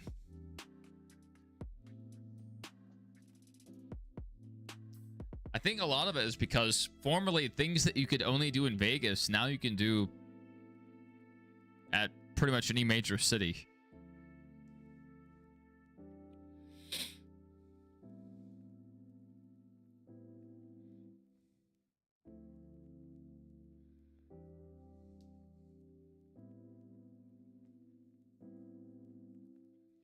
Let's take a look at our leaderboard again. Let me pull that back up for myself. So Heim will have to get by Zillage here. The best case for Heim is if Zillage can stay even with Brent Cruz into one.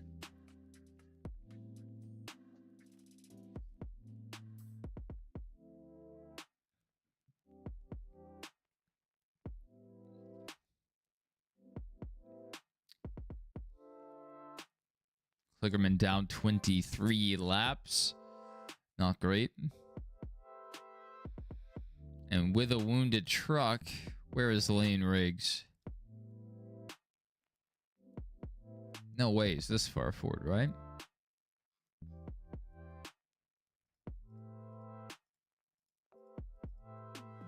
It's always hard for me to find the one name I'm looking for. Where is he? Oh, 12th? There's no way.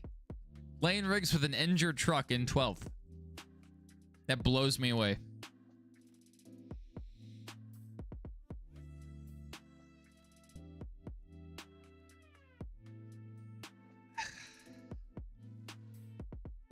Back.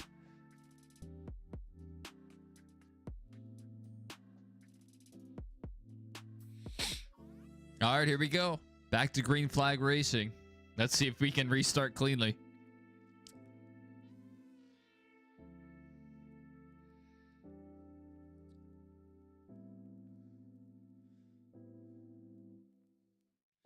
Zillage not able to stay alongside him.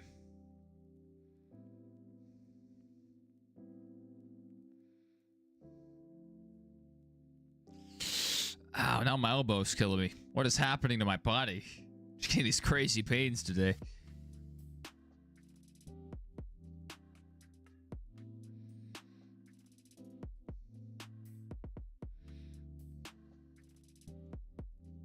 All right, Corey Heim to P3.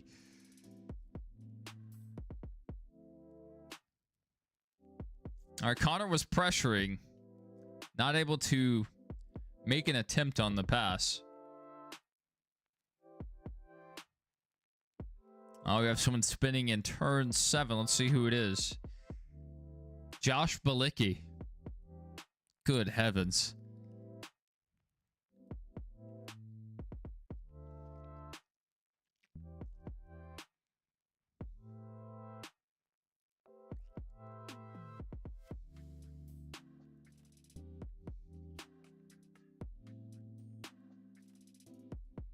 Whew.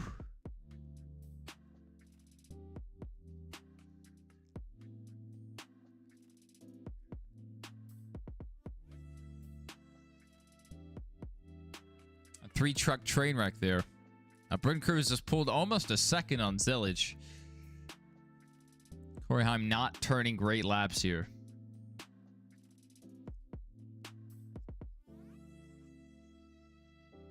Not the restart he needed. He needed to get a little bit more.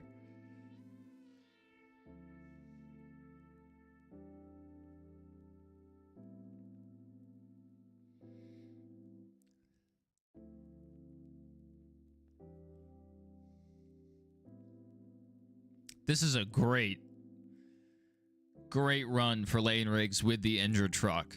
That is so impressive.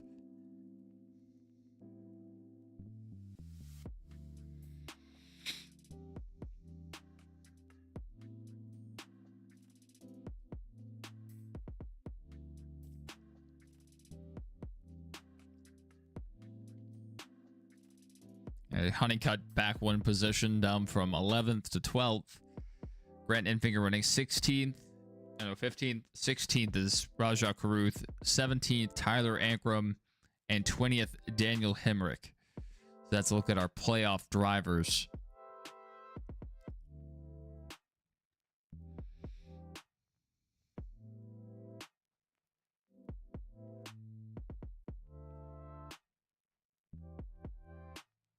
This crew's going full time next year. I'm not sure what his plans are. Sometimes the truck stuff is kind of the last thing to get figured out. You know, the cup seats get filled, and then, you know, whoever's left from there either drops down to Xfinity or stays in Xfinity another year. Then the seats that are empty there get filled, you know, so it's kind of a trickle up effect. So it may be 2 weeks before Daytona, you know, people are still getting announced. And a lot of it, especially with the truck series, a lot of it just depends on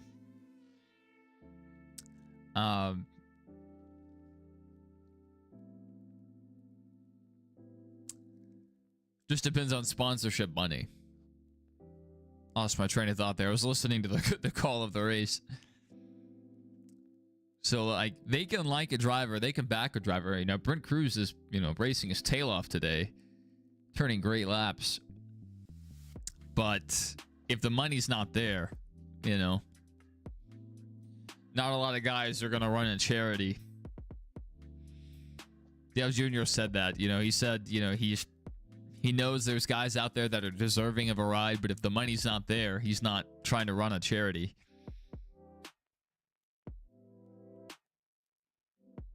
It's how racing is. It's a money sport.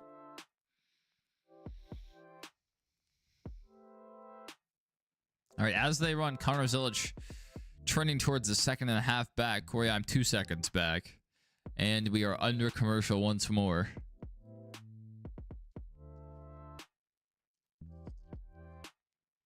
Brent Cruz is just running so well.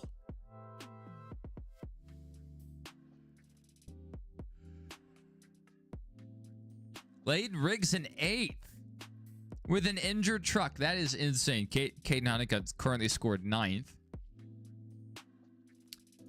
Wow. Great recovery for Layden Riggs. You know, not getting the stage points he needed, but, you know, he's here at the end. And even with the injured truck, I mean, he's only a few seconds off the pace running mid-pack. That's not too bad. Layden Riggs running an 89.4. Connor Mozak, presumably with a fresh truck, 89.5. Tom Medeski, P5, an 89.9. So Lane is ripping with this injured truck. I wish they would just keep the camera on Layden Riggs for a lap, just so we can watch the body roll.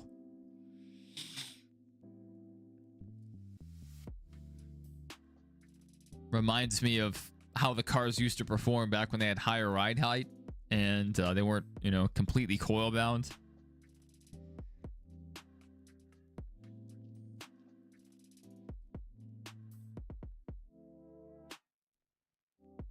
All right, Caden Honeycutt to 7th, Layden Riggs to 8th.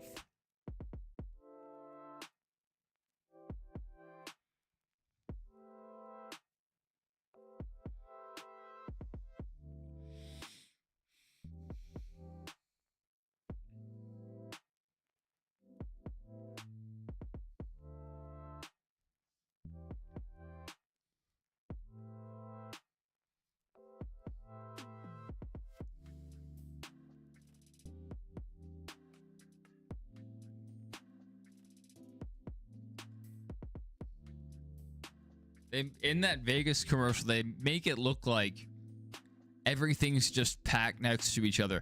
The strip is like 7 miles. It's like a crazy long distance to get from like the bottom of the strip to Fremont. It's a lot. What did you miss? Not much, really. Corey Heim was able to get by to 2nd place. Now we'll see if Corey Heim can run down Brent Cruz. So far, it doesn't look like it. At best, he can slightly beat the leader's time, and that's only on certain laps. So I am not super optimistic about Heim's chances. If we get a restart, maybe he can fight. He might be able to hold the lead.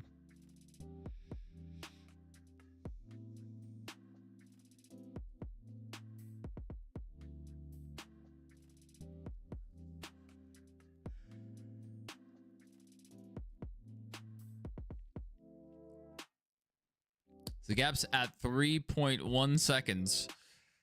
3.2 now. We'll see if he can start to chip away at that interval. Because it doesn't look like it currently.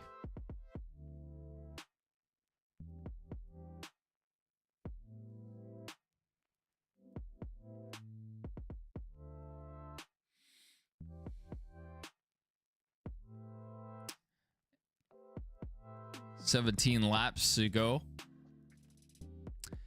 Yeah, there's a decent amount of race left. I'm just not seeing the lap times out of Corey Heim. If we got a restart, then perhaps. But it seems like the outside has been pretty strong on these restarts. So Heim would have to get very aggressive to win this.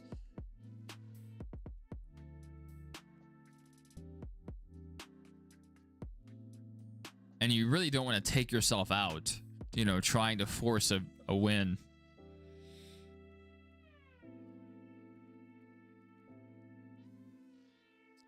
Now, if it starts to trend down in terms of lap time, then okay.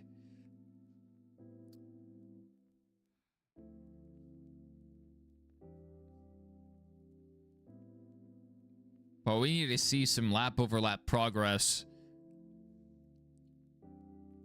The guy with a severe tire rub. Is that one of the Nice racing cars? Who is that?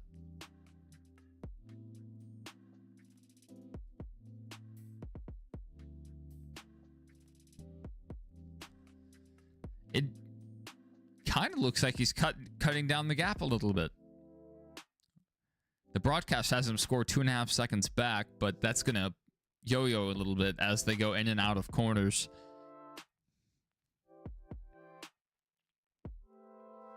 Take a look at this. 88.2, 87.5. Double A. Keep an eye on that. Like you said, there's a decent amount of race left. A lot of turns. So a lot could happen. Especially if Brent Cruz ran into traffic or made a mistake, gave up a full second.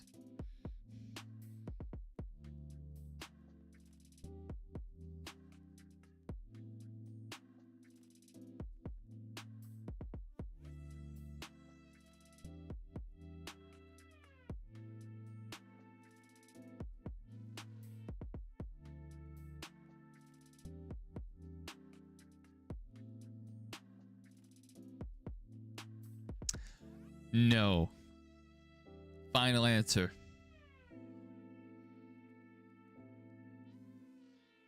All right, 18 around. Able to keep it going. So, no danger of a caution here. Just going to hurt their overall running order.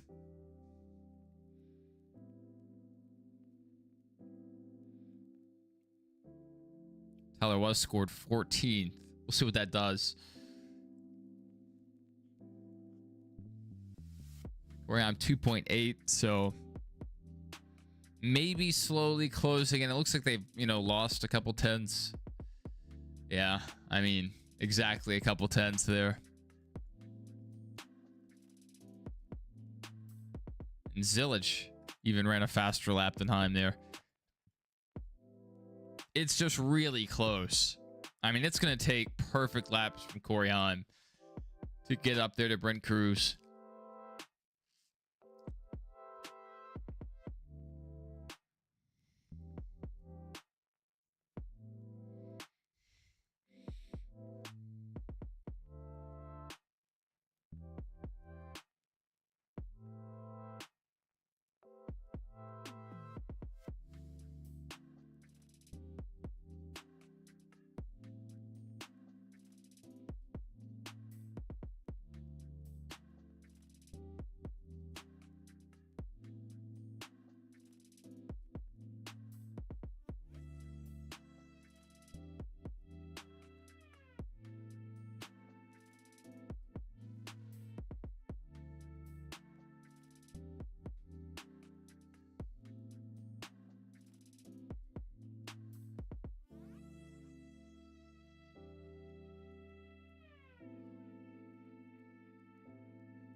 Hey, buddy.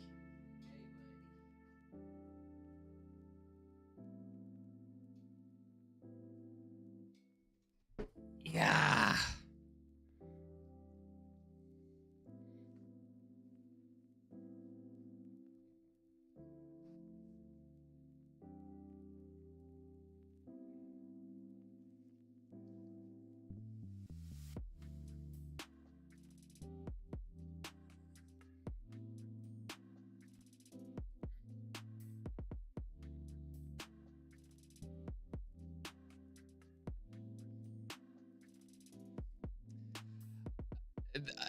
Don't lie to me, Mason. That's not your favorite team. Don't lie to me.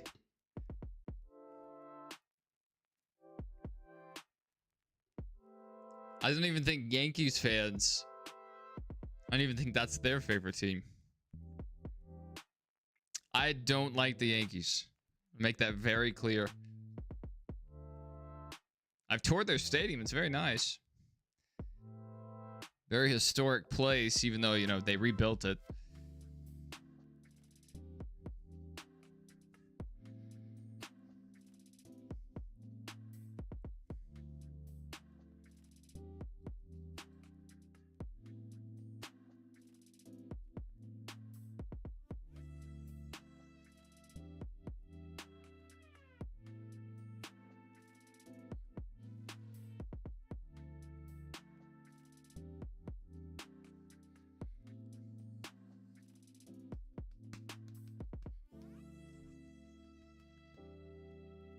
NASCAR 25 at the top of the screen. 13 laps to go.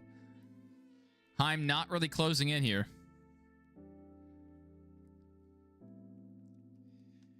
Yes, he is doing dog stuff. Yes, he is.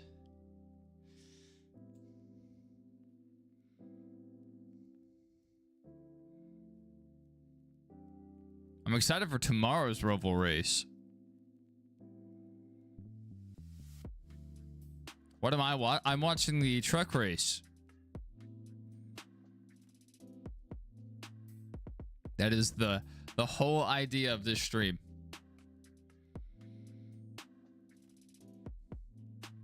The gap's really just holding at about 3 seconds. I'm not seeing enough progression out of Corey Heim.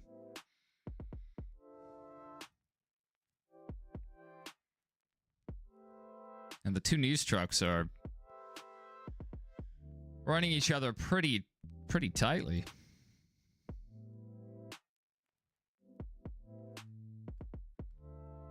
France or England? Well, I've been to France. I haven't been to England. I'd like to visit.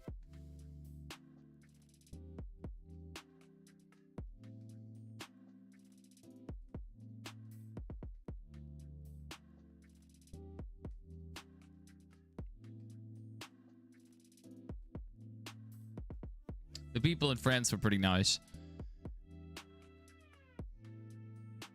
Very accommodating of a person with very little knowledge of the French language.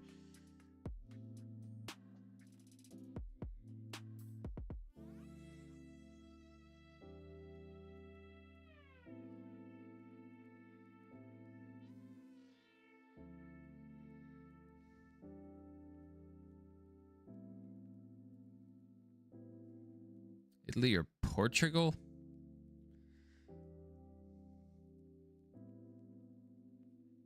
I mean, I really don't have a preference there. I mean, either way.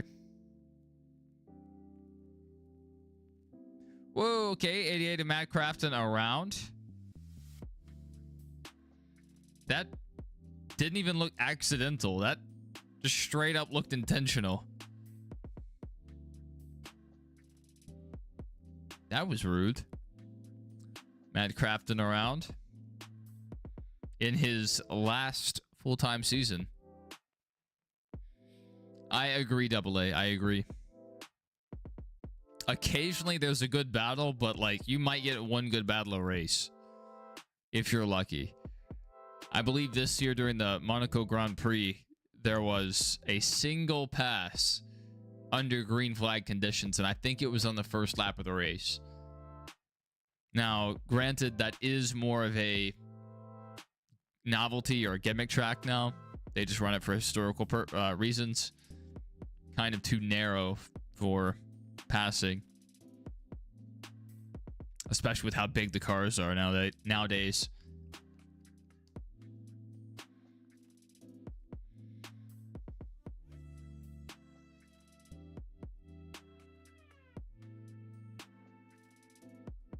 The good thing about F1 races are they are shorter.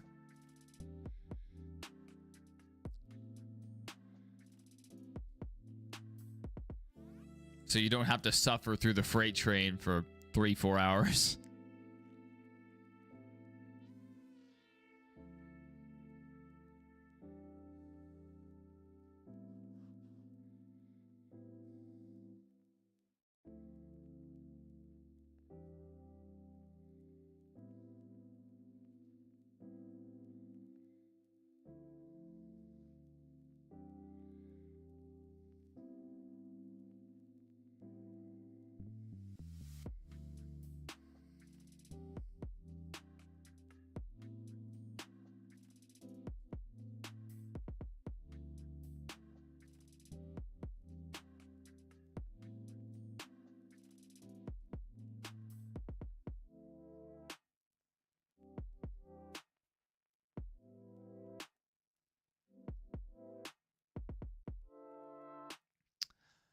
Did I see your message? If you posted one recently, then no.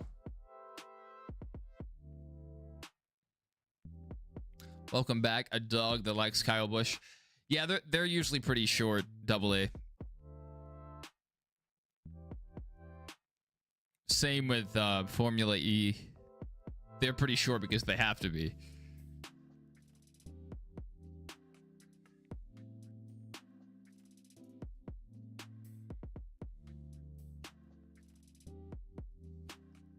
I think Formula One is going to take a huge step back next year in terms of coverage if Apple takes over.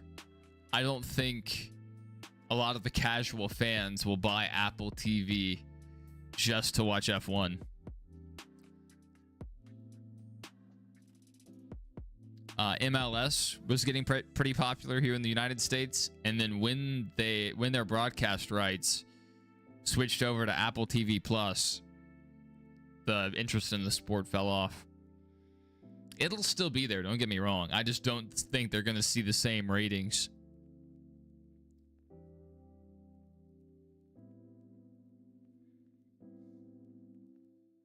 Because many more people have access to ESPN than are subscribed to Apple TV Plus. Yeah, 2.3 seconds back. Running out of time. Heim is running out of time.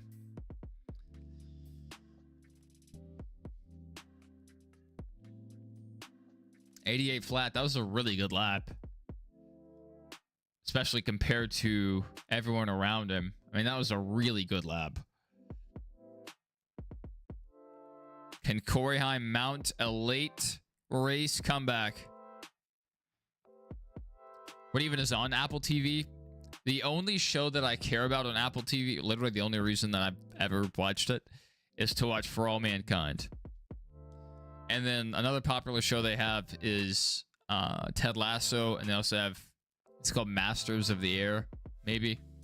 It's a World War II bomber show.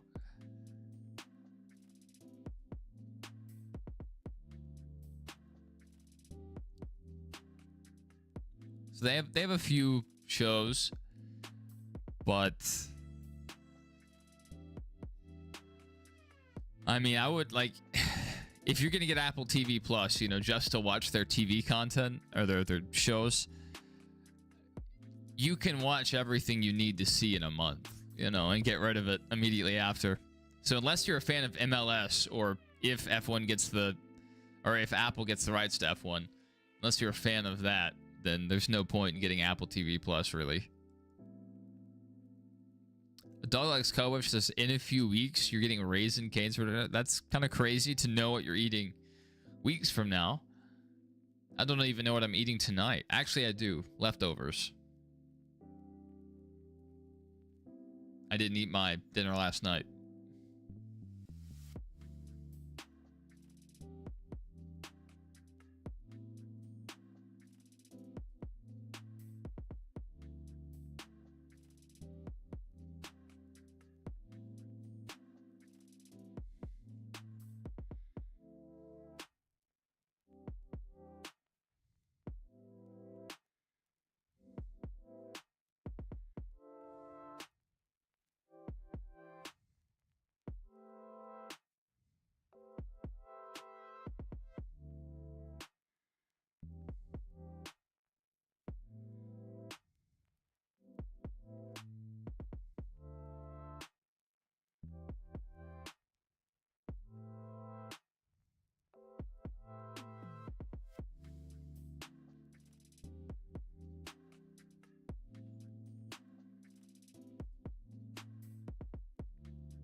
Did I see your baseball message? Not recently. I don't know what you said.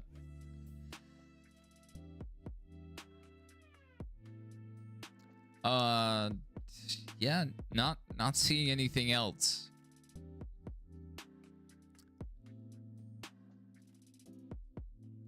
I just did not eat.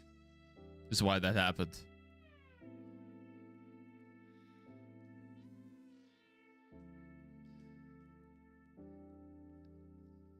Doodlebug, I'm not sure your fascination with this question. I'll answer like I have previously. I have access to everything.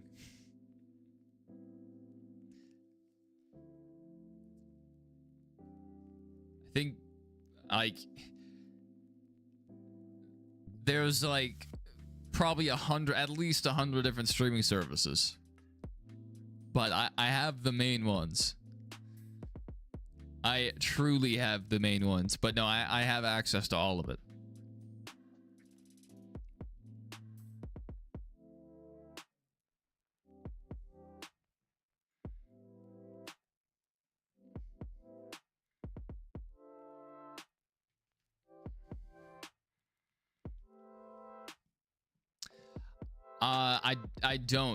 I don't use streaming services often.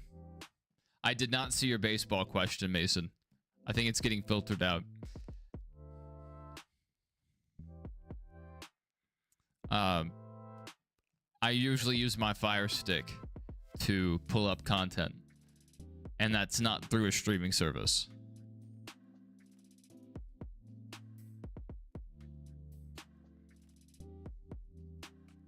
So that's why I'm thinking about canceling my Netflix and Peacock and Apple TV Plus. So I don't use it enough to justify. Yeah, AA. Yeah.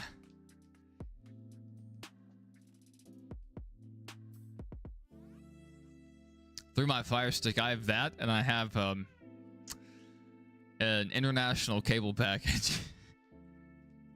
It's pretty sick. It's not the most consistent, but it works pretty well.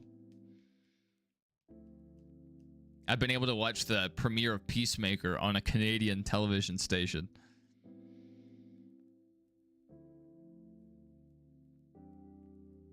So I don't have to go to HBO Max and watch it. It's commercial free too. It's really nice.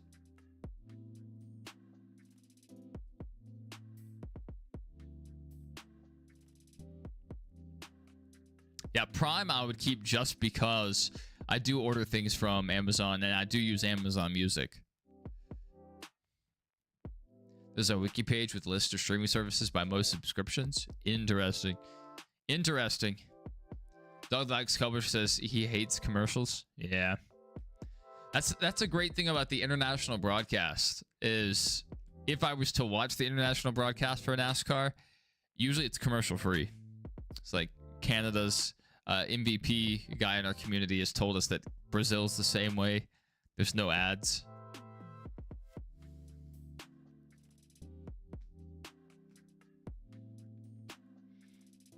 Pretty awesome.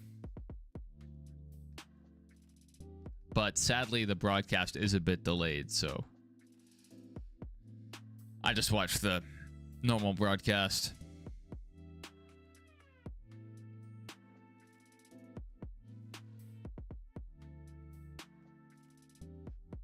All right, the gap is 2 seconds. That seems like a bit much to cut out in this many laps. Yeah, Heim would need a big mistake from Brent Cruz. A really big mistake or caution. And I don't see him cutting a quarter of a second per lap here.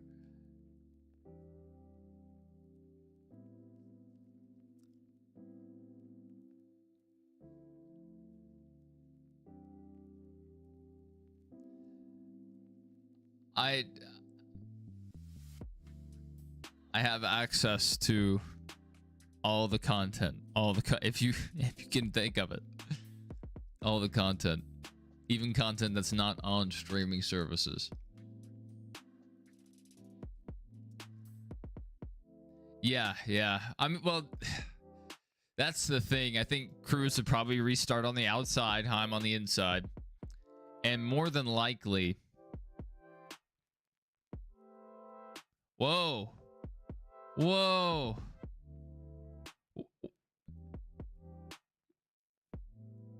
They're saying Brent Cruz might be out of fuel. Or might be running out of fuel. Whatever content they have, Doodlebug, I'm sure I have.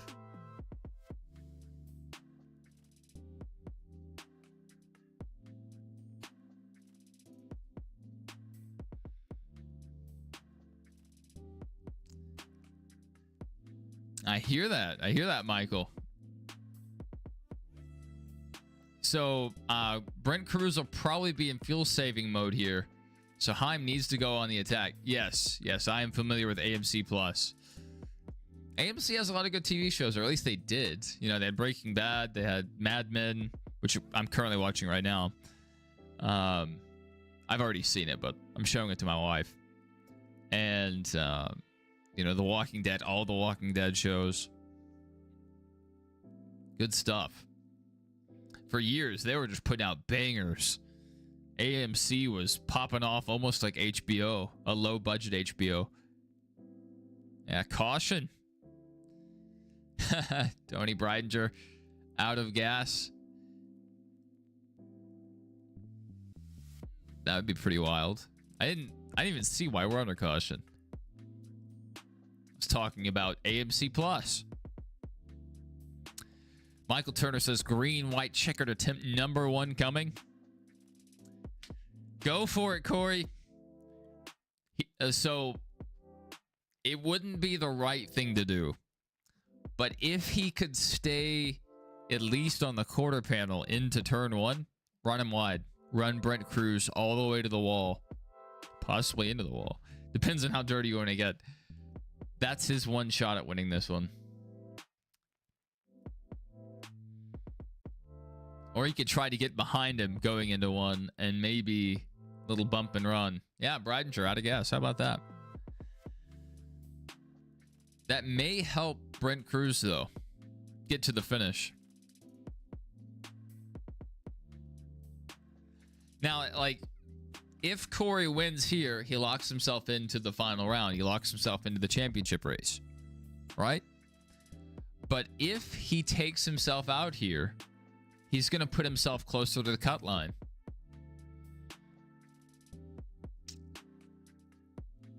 That's interesting, Doodlebug.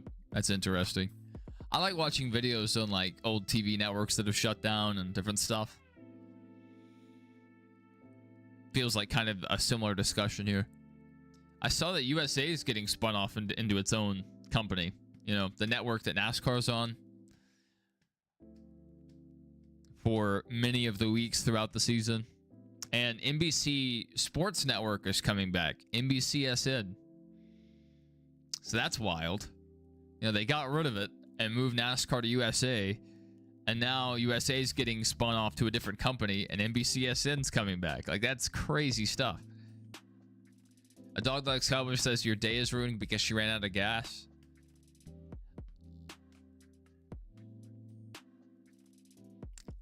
She wouldn't have finished that much better anyway.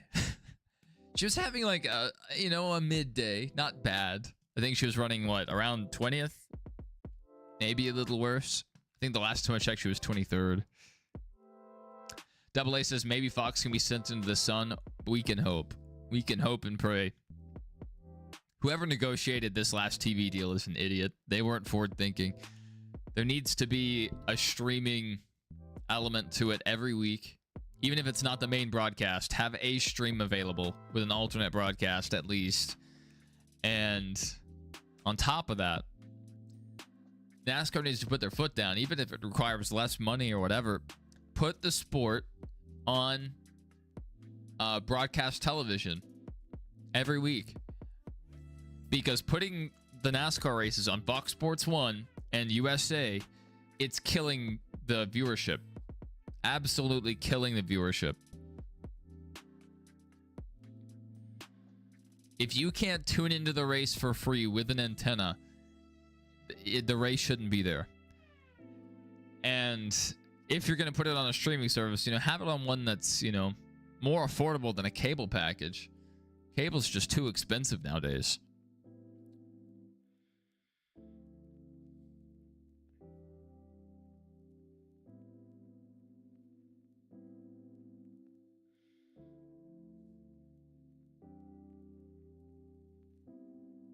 Luckily, I think this week is the last week.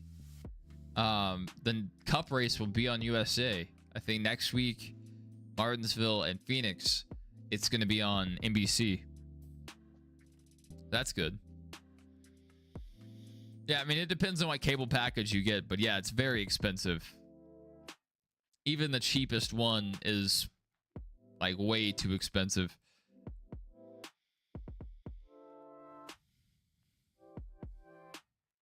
And if you want to watch the full NASCAR season, like, it just requires a lot of money, because you need to have access to FS1 and the USA, or maybe in the future NBCSN and TNT and Prime. So it's a lot. Thank goodness Xfinity's consistently on the CW.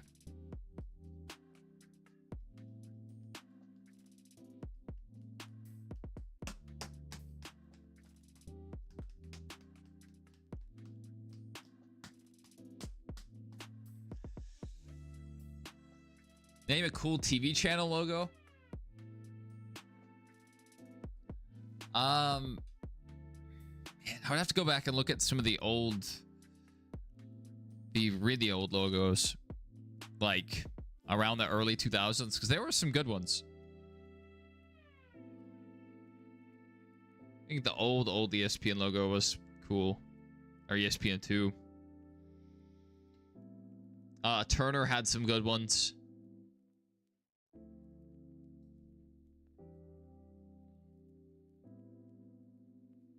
Tired dog.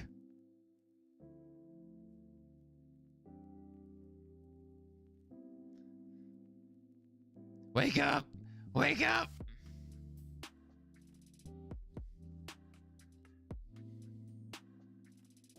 Cartoon Network's the NASCAR channel they should use. That's a great idea. Next weekend's on USA. What's next? Oh, that's right. That's right. I was thinking Dega was next week. That's right. So where are they next week?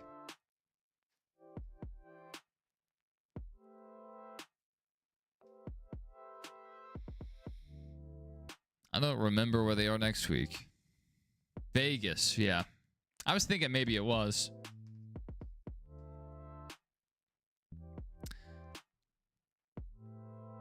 That is incorrect, Doodlebug. I refute your observation.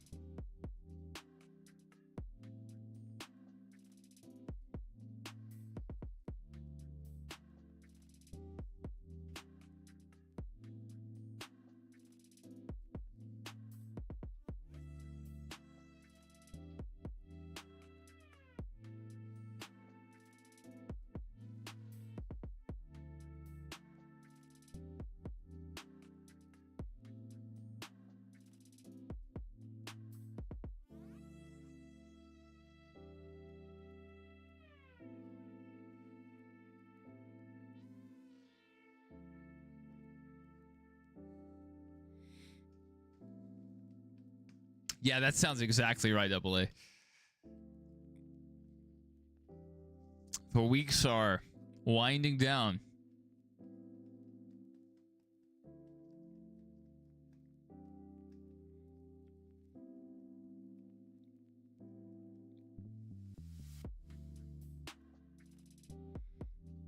All right.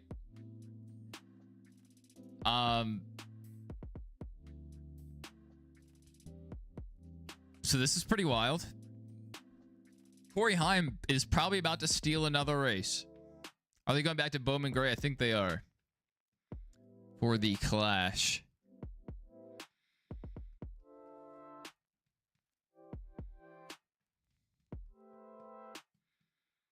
If they would fix the Super Speedway package to be how it used to, race, where the cars were actually gapped out a bit and able to slingshot and make runs, I would say put the Clash back at Daytona and do speed weeks correctly. Do test sessions. Speed weeks used to be a huge deal, especially with the coverage on Speed Channel. It was massive.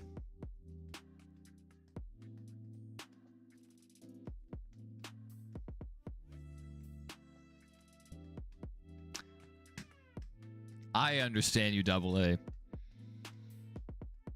I understand you.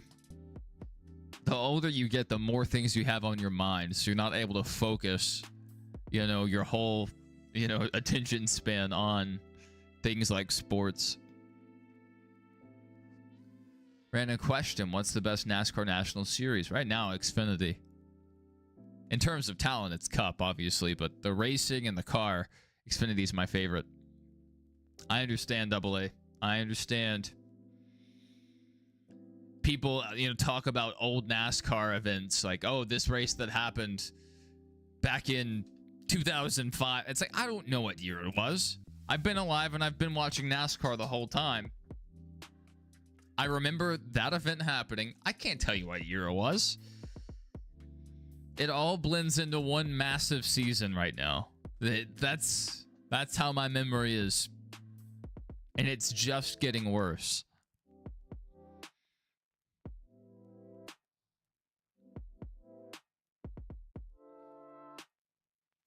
All right, here we go. Corey Heim on the outside. Able to get by. Let's see if he can hold the lead into one. He was.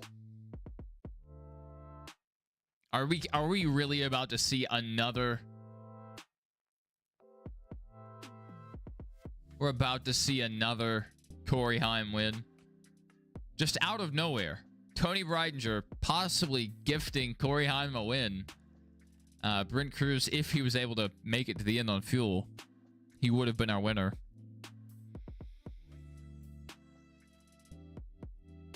Now it's just unlikely for another.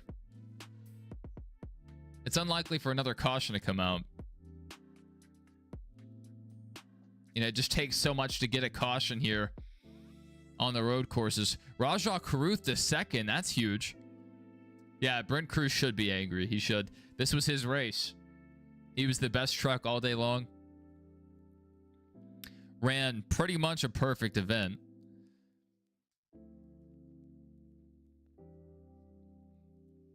Aside from the first opening 50 yards of the race, Brent Cruz was the best truck. Because after Heim and Riggs took themselves out, that was it. All right, Corey Heim, he won the race. It's over. I mean, there's still a lap to go, but it's pretty much over.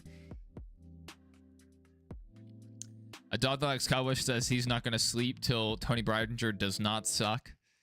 I'm sorry for you, buddy. You're not going to be getting a lot of sleep. 13 around.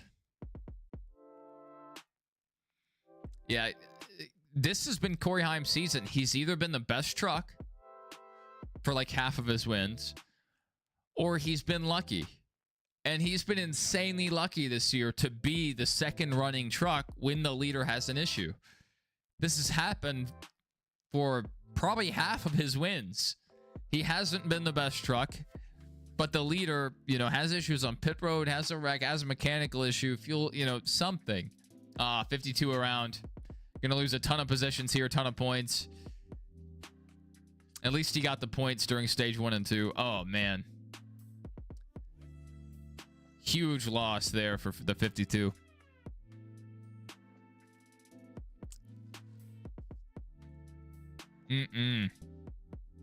Rajah Cruz down to 4th. Brent Cruz into 2nd. Not going to be able to close in, though. It's going to be a day of what could have been for Brent Cruz. And there we go. Corey Heim able to come back and win after wrecking on lap 1. That's the record. That's the record, Warren. That's right. Breaking Greg Biffle's all-time. Trying to celebrate there, he backed it into the fence a little bit. What are you doing, Corey? Is his truck cheated up?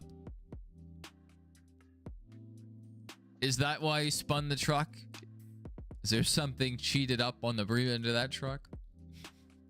Suspect. Whenever someone causes damage to the car or the truck after the race, it makes me think they're cheating. Well, there we go. Tricon Garage. And the Safe Light team running out the Mobile One. Beautiful schemes as always. Corey Heim, a future superstar. He should probably take Riley Herbst's ride if 2311 even exists next year. Man, he has that thing on the rev limiter. Wow.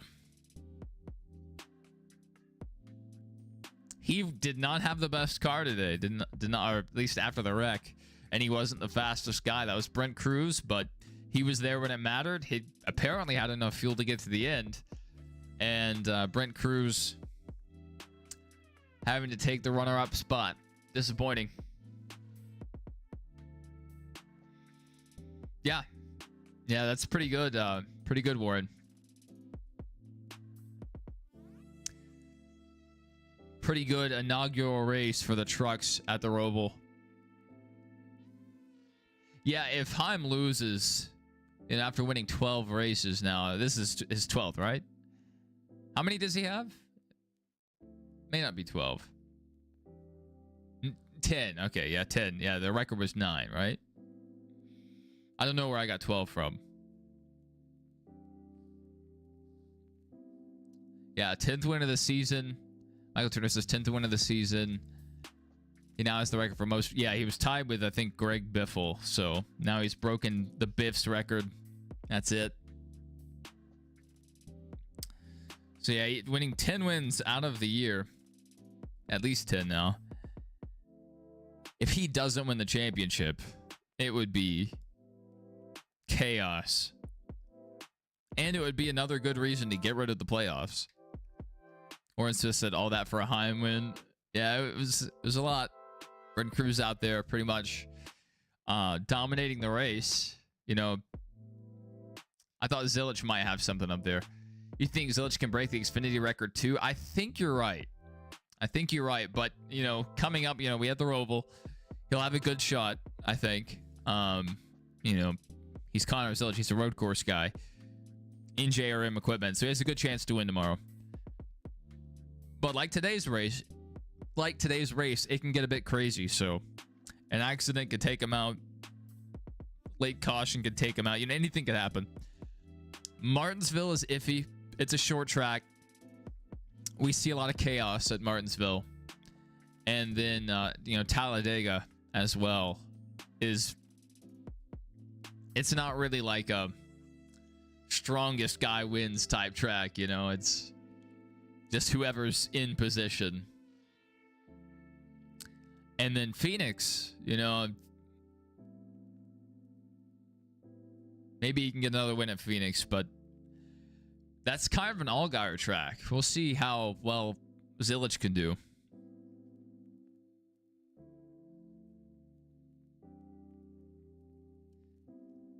Yeah. That is very right, Warren.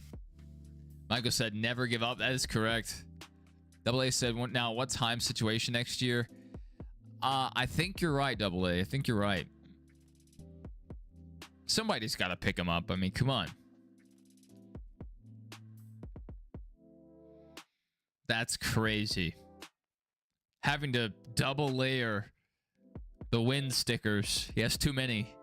Zillich, they had to remove a sponsor. They had Roto-Rooter on the C post. And they had to remove it because he has too many win stickers. So they moved it down to the quarter panel. The rear quarter panel. Crazy. So many wins. Like, those two guys have dominated their divisions. The next gen car kind of prevents that from happening in Cup. Seems like guys don't stay hot like they used to with the older cars. Back when we had the big three. Harvick, Busch, and Truex, I think. Was that the big three? I know it was annoying. Golly. 3 guys winning pretty much every race.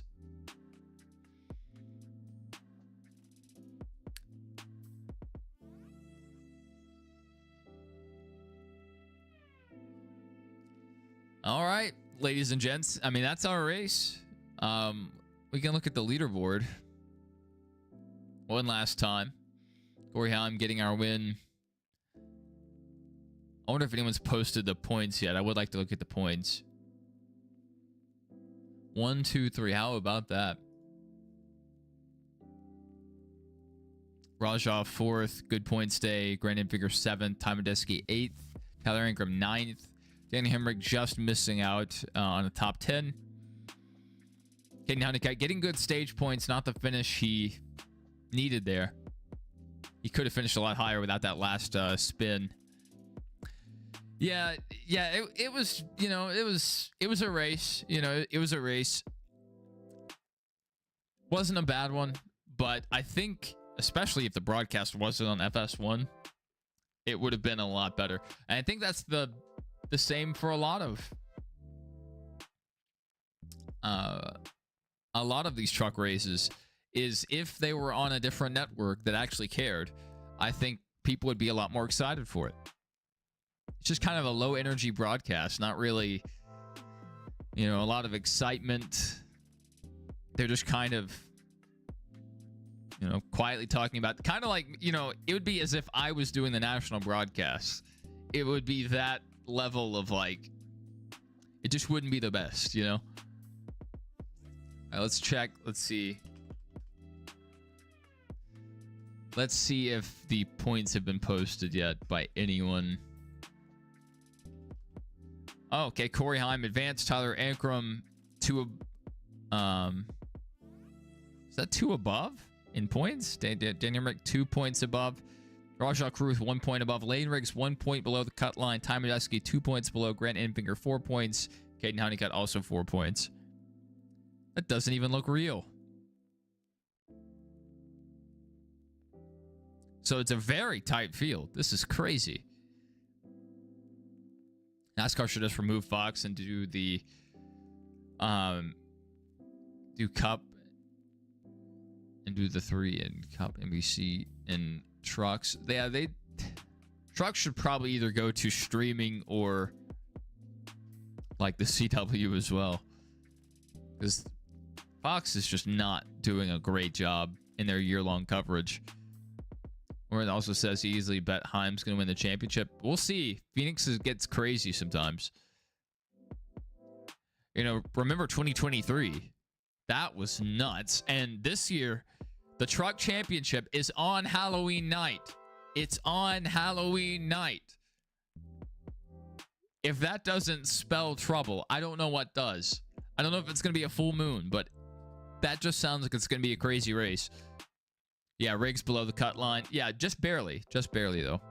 Has 2 races to figure that out. Warren Smith says, if he doesn't, yeah, you'll be at a loss for words. Yeah. Yeah, I mean, Heim's just had such a great year. So if he's not able to get it done, it'll be kind of disappointing.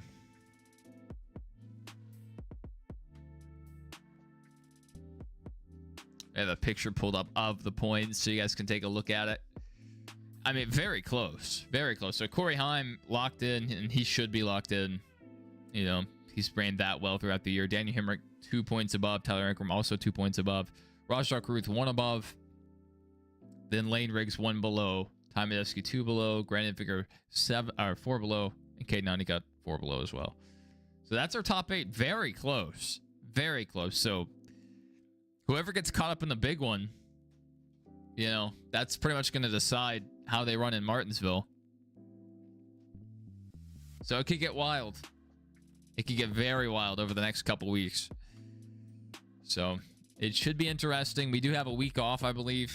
I don't think the trucks are going out to Vegas. So next time we see the trucks, it'll be at Talladega in a couple weeks. So that should be fun for the triple header at Talladega. We'll probably be live tomorrow for the Xfinity race. We may go live with a video game or something here later. But until then, guys, it was a pretty fun broadcast, I guess. You know, good comeback win for Heim. Sad that Cruz didn't finish better. But that'll do it for us, guys. That'll do it for us. Thank you for being here, Warren, Double A, Michael Turner,